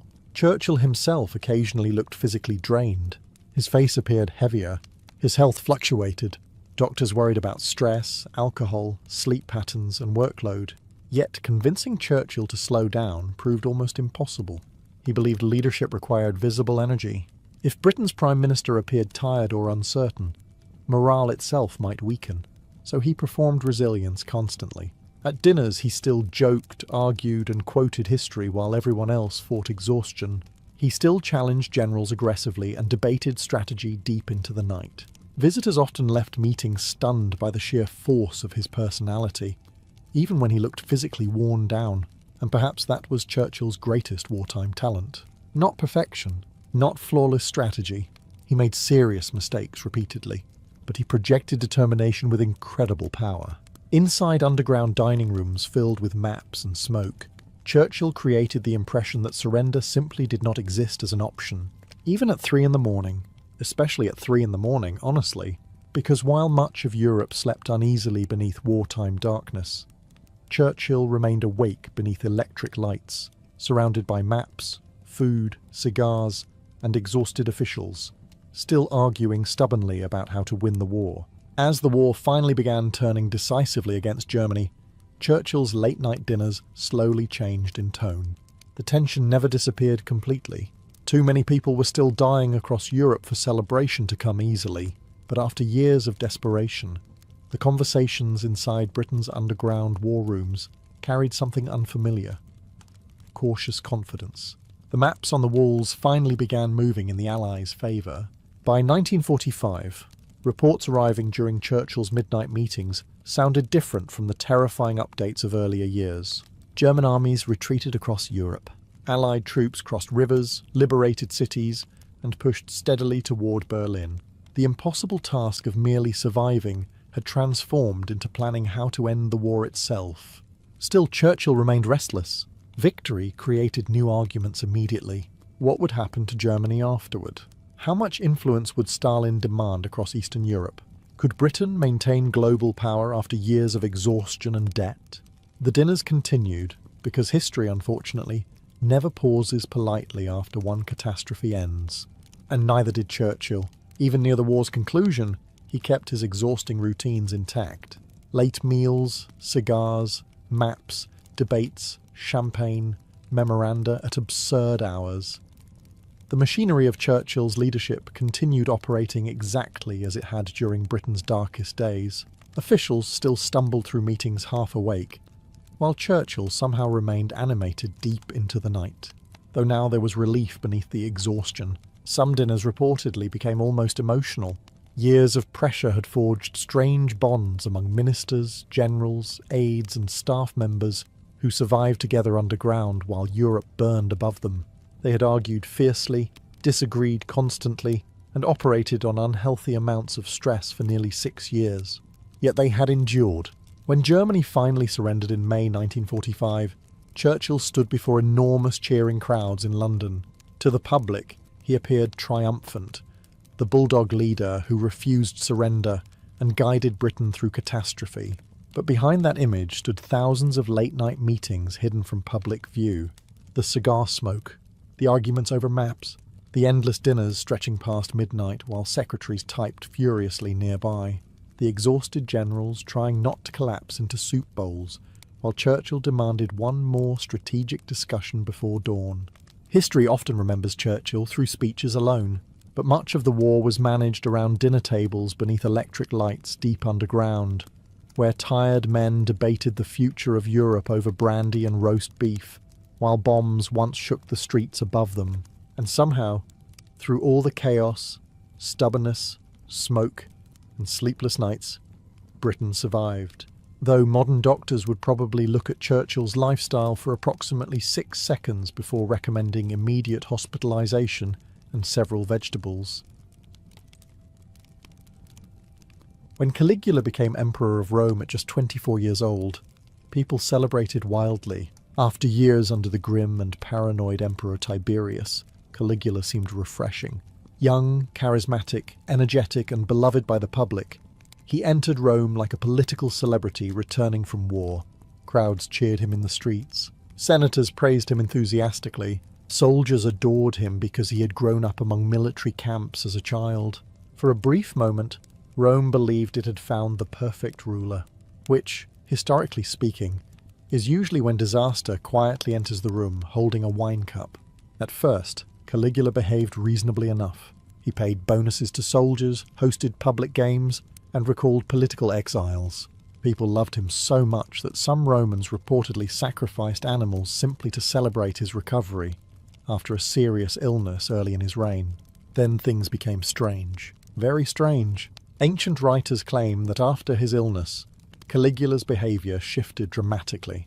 Whether caused by sickness, trauma, absolute power, or simply being raised inside one of history's most dysfunctional imperial families, he began developing obsessions that left even hardened Romans deeply uncomfortable. And this was ancient Rome. These people watched public executions recreationally. Caligula became fascinated with luxury, divine imagery, and spectacle on an absurd scale. He covered palaces with gold, commissioned giant statues of himself, and reportedly dressed as various gods including Jupiter, Apollo, Mercury, and even Venus occasionally. Imagine entering an important political meeting, only to find the emperor dressed like a mythological deity, demanding everyone admire his costume while pretending this was perfectly normal statecraft. Because under Caligula, that was essentially government now. He did not merely want respect, he wanted worship. Roman emperors were often honoured heavily, especially after death, but Caligula allegedly pushed things further during his lifetime. He demanded divine treatment openly, appearing in temples dressed as gods and placing sacred statues of himself around Rome. Senators and officials suddenly found themselves navigating the deeply awkward experience of applauding a man who increasingly behaved like Jupiter, had developed severe emotional instability, and yet criticizing him openly was dangerous. Caligula ruled through unpredictability. One moment he joked and entertained guests brilliantly. The next moment he humiliated nobles publicly, or threatened execution casually during dinner conversations. Witnesses learned quickly that survival often depended on laughter, obedience, and never appearing insufficiently impressed by the emperor's newest obsession, especially if that obsession involved gold, giant floating palaces, or declaring himself divine before breakfast, which unfortunately for Rome, it often did. When Caligula first became emperor of Rome in the year 37, the city exploded with celebration. Crowds flooded the streets cheering his name. Senators praised him enthusiastically. Soldiers adored him because they remembered him as the charming young boy raised among military camps beside his famous father, Germanicus. After years of the cold, paranoid rule of Emperor Tiberius, Caligula appeared young, energetic, and almost refreshingly human. For a few brief months, Rome genuinely believed things might finally improve. Historians should have taken this as a warning sign immediately. At first, Caligula governed reasonably well. He granted bonuses to soldiers, organised lavish public games, and recalled political exiles. The people loved him so much that when he became dangerously ill early in his reign, Romans reportedly prayed desperately for his recovery. Some even offered their own lives to the gods in exchange for his survival, which, in hindsight, was an astonishingly unfortunate trade agreement, because after recovering from the illness, Caligula began changing dramatically. Ancient writers describe a ruler who became increasingly obsessed with luxury, spectacle, divine power, and public attention. Whether the illness damaged him physically or mentally remains debated by historians. But one thing became obvious quickly. Rome's emperor no longer wanted to behave like an ordinary human being. Ordinary humans, after all, do not usually demand temples dedicated to themselves. Caligula surrounded himself with gold constantly. Palaces glittered with expensive decorations, while enormous statues of the emperor appeared across the city. He reportedly dressed as different gods during public appearances, wearing costumes associated with Jupiter, Apollo, Mercury, Hercules, and occasionally Venus. Imagine attending an important government meeting only to discover the emperor dressed like a mythological deity, while everyone around you pretended this was a completely stable political environment. Because disagreeing openly could become fatal very quickly, Caligula did not simply enjoy praise. He craved worship. Roman emperors already held enormous authority, but Caligula allegedly pushed further than most by openly presenting himself as divine during his lifetime. He appeared in temples dressed as gods and ordered sacred statues of himself placed beside traditional Roman deities. This deeply unsettled many Romans. The empire tolerated arrogance. It tolerated corruption. It even tolerated occasional madness as long as taxes continued functioning properly. But Caligula's obsession with divinity created genuine fear among senators and officials who suddenly realized they were serving a man who seemed increasingly detached from reality. And unfortunately, his strange obsessions were only beginning. Soon there would be floating palaces, golden statues everywhere, bizarre ceremonies, terrifying dinner parties, and witnesses quietly wondering whether Rome itself had finally lost its mind.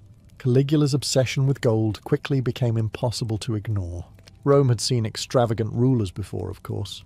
Wealthy Romans already decorated villas with marble floors, fountains, imported statues, and enough silverware to blind unsuspecting dinner guests. But Caligula approached luxury with the subtlety of a collapsing chandelier.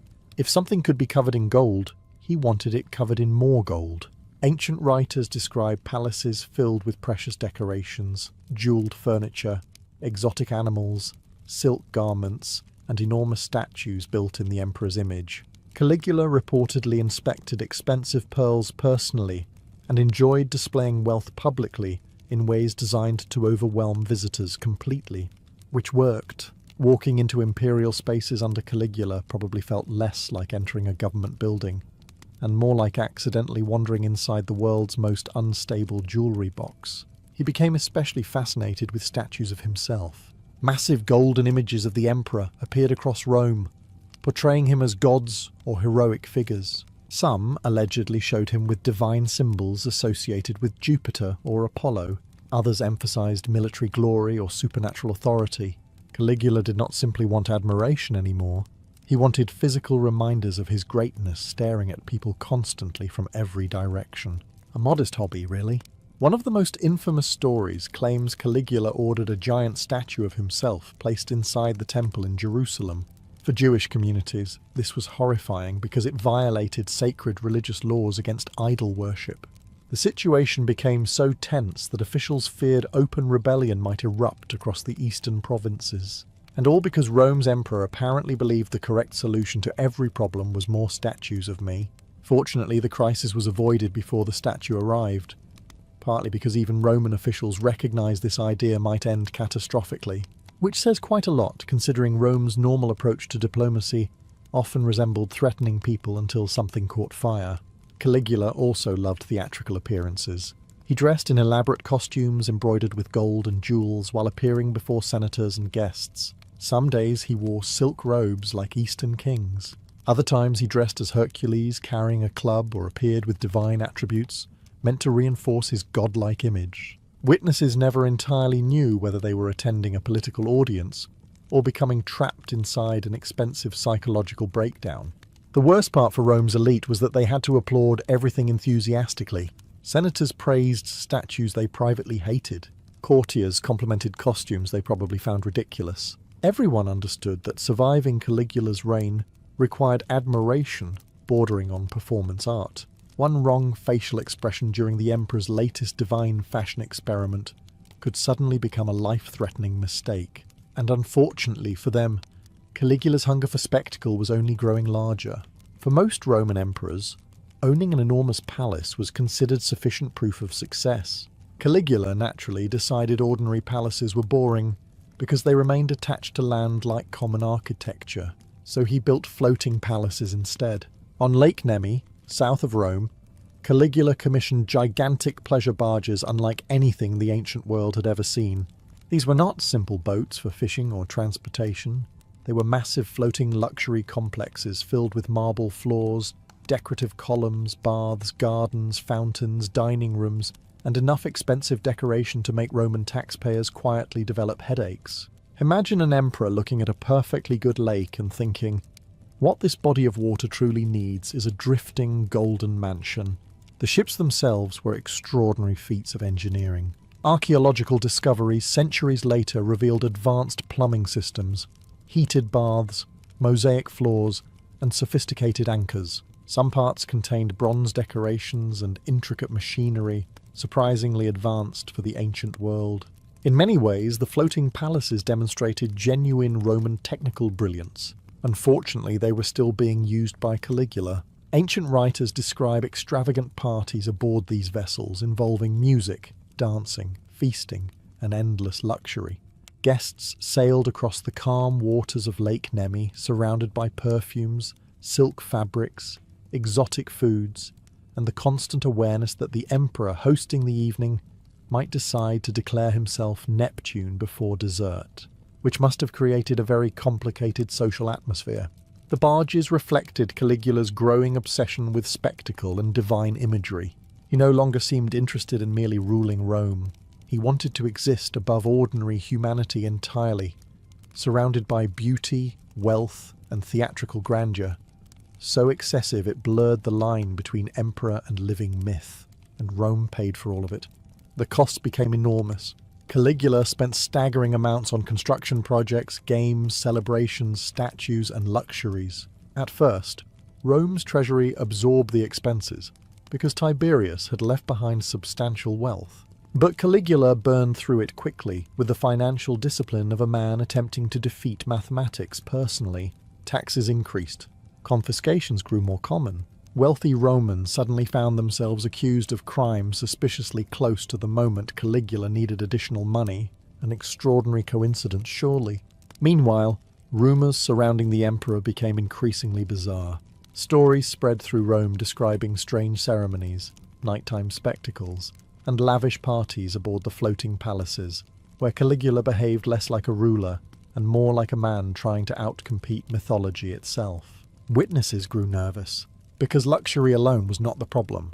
Rome tolerated extravagant rulers all the time. The frightening part was the emperor's growing unpredictability. Every new obsession felt larger, stranger, and more detached from reality than the last. And deep beneath the marble, gold, and floating palaces, fear was beginning to spread through the empire quietly. As Caligula's reign continued, the emperor stopped behaving like Rome's ruler and increasingly started behaving like an actor trapped inside an extremely expensive religious play. Except everyone around him was forced to participate, Caligula became obsessed with appearing as different gods publicly. Some days he dressed as Jupiter, king of the Roman gods, carrying a thunderbolt and wearing golden robes. Other times he appeared as Hercules with a lion skin draped over his shoulders. He reportedly dressed as Mercury with winged sandals, or Apollo with radiant crowns and flowing garments. At one point he even appeared dressed as Venus, which probably created a deeply uncomfortable silence among Roman generals trying to discuss military budgets professionally. The costumes themselves were lavish: silk robes, jeweled accessories, golden crowns, embroidered cloaks, and theatrical makeup transformed the emperor into living spectacles wherever he went. Palaces echoed with ceremonies and performances designed entirely around Caligula's image. Rome's ruler no longer seemed satisfied with political power alone. He wanted mythology itself wrapped around him like clothing, and unfortunately, nobody could tell him to stop. Roman senators lived in constant anxiety during these performances. They had to praise the emperor enthusiastically no matter how bizarre the situation became. Imagine standing in a marble hall while the most powerful man in the empire, dressed as a god, demanded admiration from exhausted aristocrats pretending none of this felt deeply alarming. Because under Caligula, survival depended heavily on applause. Ancient writers describe how unpredictable the emperor became during public events and dinners. One moment he joked charmingly with guests. The next moment he humiliated senators openly, or threatened executions casually between courses of food. Witnesses never knew whether laughter would please him or offend him. This uncertainty terrified people. Caligula seemed to enjoy watching others nervous around him. Power became theatre. Fear became entertainment. He reportedly delighted in reminding Rome's elite that their wealth, titles, and family histories meant absolutely nothing compared to imperial authority. And then there were the conversations with the gods. Some stories claim Caligula believed he spoke directly with divine beings, or invited statues of Jupiter to private discussions. Ancient historians may have exaggerated parts of these accounts, but even exaggerations usually emerge from real public unease. Romans genuinely believed something had gone wrong with their emperor. The strangest part was that Caligula often remained intelligent and charismatic beneath the madness. He could speak brilliantly, joke sharply, and manipulate crowds masterfully. That made him even more frightening. A completely irrational ruler was dangerous enough. A clever ruler who enjoyed psychological chaos was far worse, because Rome increasingly realized they were no longer governed by a stable emperor. They were governed by a man who treated the empire like his personal stage, while everyone else nervously waited to discover how the performance would end. Dinner with Caligula was one of the most dangerous social events in the Roman Empire. Not because the food was bad, the food was probably extraordinary. Exotic birds, expensive wines, rare fish, elaborate desserts, imported fruits, imperial banquets overflowed with luxury. The problem was the emperor himself. Guests entered Caligula's dining halls, never entirely certain whether they would leave with honours, humiliation, or execution orders, which created a wonderfully relaxed atmosphere for digestion. Ancient writers describe banquets filled with strange games, cruel jokes, theatrical performances, and psychological torment disguised as entertainment. Caligula loved making Rome's elite uncomfortable. Senators, nobles, and officials sat nervously beneath golden ceilings, while musicians played softly in the background, and the emperor watched everyone carefully like a cat, considering which bird to terrify next. One famous story claims Caligula suddenly burst into laughter during a dinner, and when asked what amused him, calmly explained that with a single word he could have every person at the table killed instantly. A delightful little moment to enjoy between courses. Whether every story is fully accurate remains debated by historians, but the overall pattern is clear. People around Caligula became deeply afraid of him. The emperor enjoyed unpredictability because unpredictability created power. If nobody understood his moods, nobody could feel safe opposing him. And Caligula constantly tested that fear.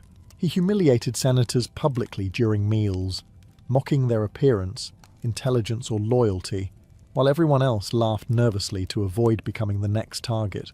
Wealthy Romans who had spent entire lives building prestige suddenly found themselves reduced to frightened audience members, applauding the emperor's latest cruelty.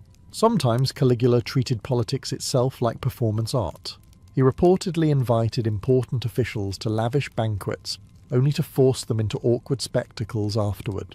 Other stories claim he discussed executions casually during dinner, or announced punishments with the same emotional tone most people use when discussing weather conditions.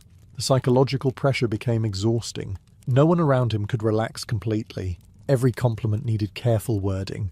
Every joke required caution. Even facial expressions mattered. A senator who looked insufficiently amused during one of Caligula's stories might suddenly attract dangerous attention. Meanwhile, the emperor appeared entertained by all of it.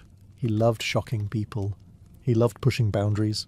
He loved reminding Rome's elite that beneath their elegant robes and noble titles, they were powerless if he decided otherwise. Dinner parties became miniature demonstrations of imperial dominance, staged beneath chandeliers and surrounded by silver plates. And perhaps the strangest part was this. Caligula probably found these evenings genuinely funny. While terrified senators silently prayed not to offend him accidentally, the emperor lounged among golden decorations dressed like a god, laughing at the fear he created around the table. Rome had experienced cruel rulers before, but Caligula transformed cruelty into theatre. By this point in Caligula's reign, Rome had stopped asking, "Is the emperor eccentric?" and started asking, "Should we perhaps quietly flee the empire before he replaces the Senate with dolphins?" Because the stories surrounding him kept becoming stranger.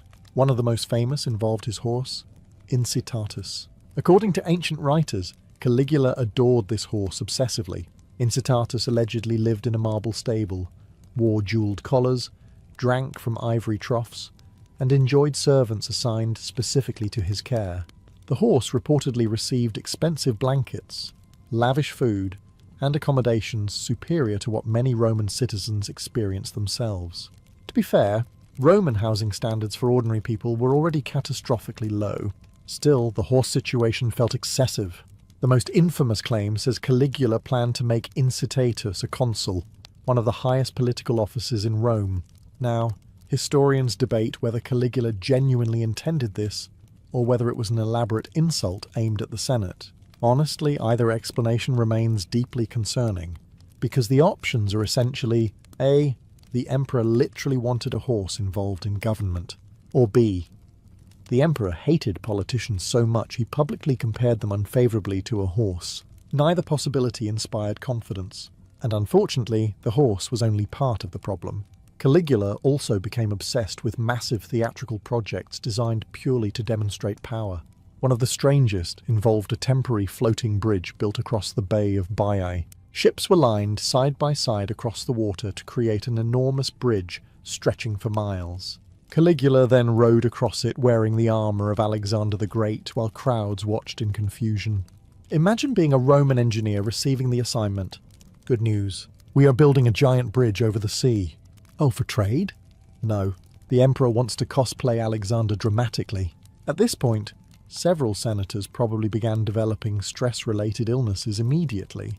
Ancient sources claim Caligula built the bridge partly to defy an old prophecy, stating he had no more chance of becoming emperor than riding across the Bay of Baiae on horseback. Naturally, Caligula interpreted this not as symbolism, but as a construction challenge. And because he controlled the empire, people actually had to build it.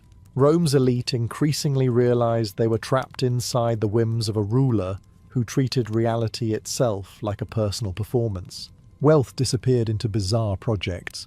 Military resources were redirected towards spectacles. Fear spread quietly through the Senate as Caligula's behavior grew more erratic and grandiose. Yet publicly, everyone still applauded. Because under Caligula, survival depended on pretending the floating bridge, divine costumes, and politically influential horse all represented perfectly stable imperial governance. By the final years of his reign, Caligula no longer seemed satisfied pretending to resemble the gods. He wanted Rome to accept that he actually was one. This was a dangerous line to cross even in the Roman Empire, where emperors already enjoyed enormous worship and public praise. Romans were accustomed to flattering powerful rulers extravagantly. Temples honored emperors after death. Priests performed ceremonies in their names. Statues filled public spaces everywhere. But Caligula pushed far beyond normal imperial vanity. He reportedly demanded divine honors during his lifetime openly and aggressively. Temples displayed sacred images of him beside traditional Roman gods. Worship ceremonies increasingly centered around the emperor himself. Some accounts claim he ordered people to address him as a living deity directly. Imagine being a tired Roman official forced to begin government meetings by pretending your emotionally unstable boss had become immortal overnight. The atmosphere in Rome grew deeply uncomfortable. Religion mattered enormously to the Romans. Public rituals, sacrifices, and temple ceremonies formed part of the empire's political stability. Caligula's obsession with inserting himself into sacred traditions disrupted boundaries many people still respected, even inside a society already accustomed to imperial propaganda. And Caligula seemed to enjoy making everyone uneasy. Ancient writers describe him standing between divine statues and presenting himself as equal to Jupiter himself. Some stories claim he whispered privately to sacred images or held conversations with the gods during the night. Others describe elaborate ceremonies where he appeared in dazzling divine costumes before crowds forced to applaud enthusiastically. Whether every detail is true hardly matters. The important point is that Romans believed their emperor had become frighteningly detached from reality. Meanwhile, Caligula's behavior toward religion often mixed arrogance with mockery. He reportedly treated sacred traditions like theatrical props. Priests, senators, and nobles found themselves navigating ceremonies where one wrong reaction could suddenly become politically dangerous. Fear spread quietly through the elite, because by now, Caligula's obsessions were no longer harmless eccentricities. They affected politics, religion, money, and public order directly. The emperor's moods controlled everything. One day he appeared charming and generous. The next day he demanded impossible honors or humiliated important officials publicly for amusement. And beneath the gold, ceremonies, and divine costumes, resentment was growing. The Senate despised him increasingly. Guards whispered nervously. Officials feared punishment constantly. Rome's ruling class began realizing something dangerous. Caligula's obsession with power and divinity would probably never stop growing on its own. The emperor himself seemed convinced he stood above ordinary laws entirely. After all, gods do not answer to anyone. Unfortunately for Caligula, Rome's Praetorian Guard still believed sharp objects remained a fairly effective political argument. By the year 41, Rome had reached its limit. Caligula's strange obsessions had evolved from embarrassing eccentricities into genuine political danger. The golden statues, divine costumes, floating palaces, cruel banquets, and constant humiliations were no longer amusing stories whispered at private dinners. Senators feared him. Officials hated him. Even members of his own guard had grown tired of living inside the emperor's increasingly unstable theatre production, and Caligula kept making enemies everywhere. He insulted senators publicly, mocked military officers, confiscated fortunes, and treated powerful men like disposable props in his personal drama. Some he humiliated for entertainment, others he threatened directly. Nobody around him felt safe for long, which is generally not an ideal leadership strategy when surrounded by armed bodyguards. The Praetorian Guard, responsible for protecting the emperor, had once supported him enthusiastically, but even they became uneasy as Caligula's behaviour worsened. Officers never knew when the emperor might suddenly insult them, accuse them, or destroy their careers on a whim. Among the most dangerous men, growing increasingly frustrated, was Cassius Chaerea, a senior Praetorian officer.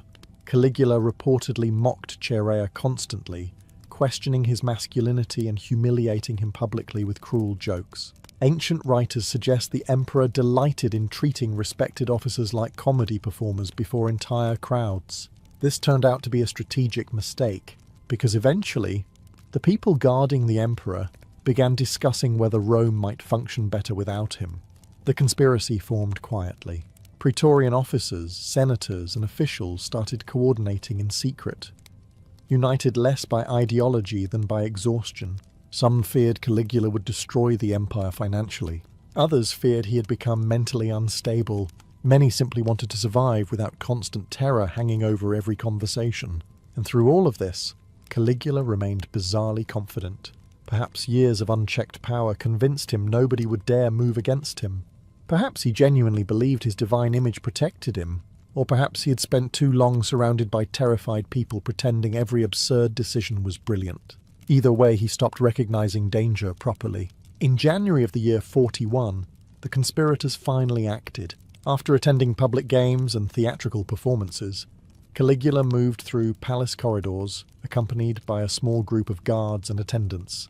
There, away from the massive crowds and golden ceremonies, the Praetorian officers attacked him suddenly. The emperor, who had dressed as gods, built floating palaces, terrified senators, and demanded worship, collapsed in a narrow hallway beneath repeated sword blows. And according to ancient accounts, even after Caligula fell wounded, the attackers continued stabbing him repeatedly, driven by years of fear and humiliation finally exploding all at once. Rome's strangest emperor had ruled less than 4 years, but by the end, almost nobody around him trusted reality anymore. When news of Caligula's assassination spread through Rome, the reaction was not simple grief or celebration. It was confusion. For nearly 4 years, the empire had revolved entirely around one unpredictable man, whose moods controlled politics, religion, money, and survival itself. Senators had applauded divine costumes. Guards had obeyed impossible orders. Officials had navigated a world where dinner parties could become death sentences, and horses nearly received political office. Then suddenly, the emperor was lying dead in a palace corridor, and nobody knew what happened next. The assassins themselves panicked almost immediately. Killing a Roman emperor was one thing. Explaining what to do afterward was considerably harder. The conspirators hoped the Senate might restore some version of the old Roman Republic, freeing the empire from imperial madness entirely.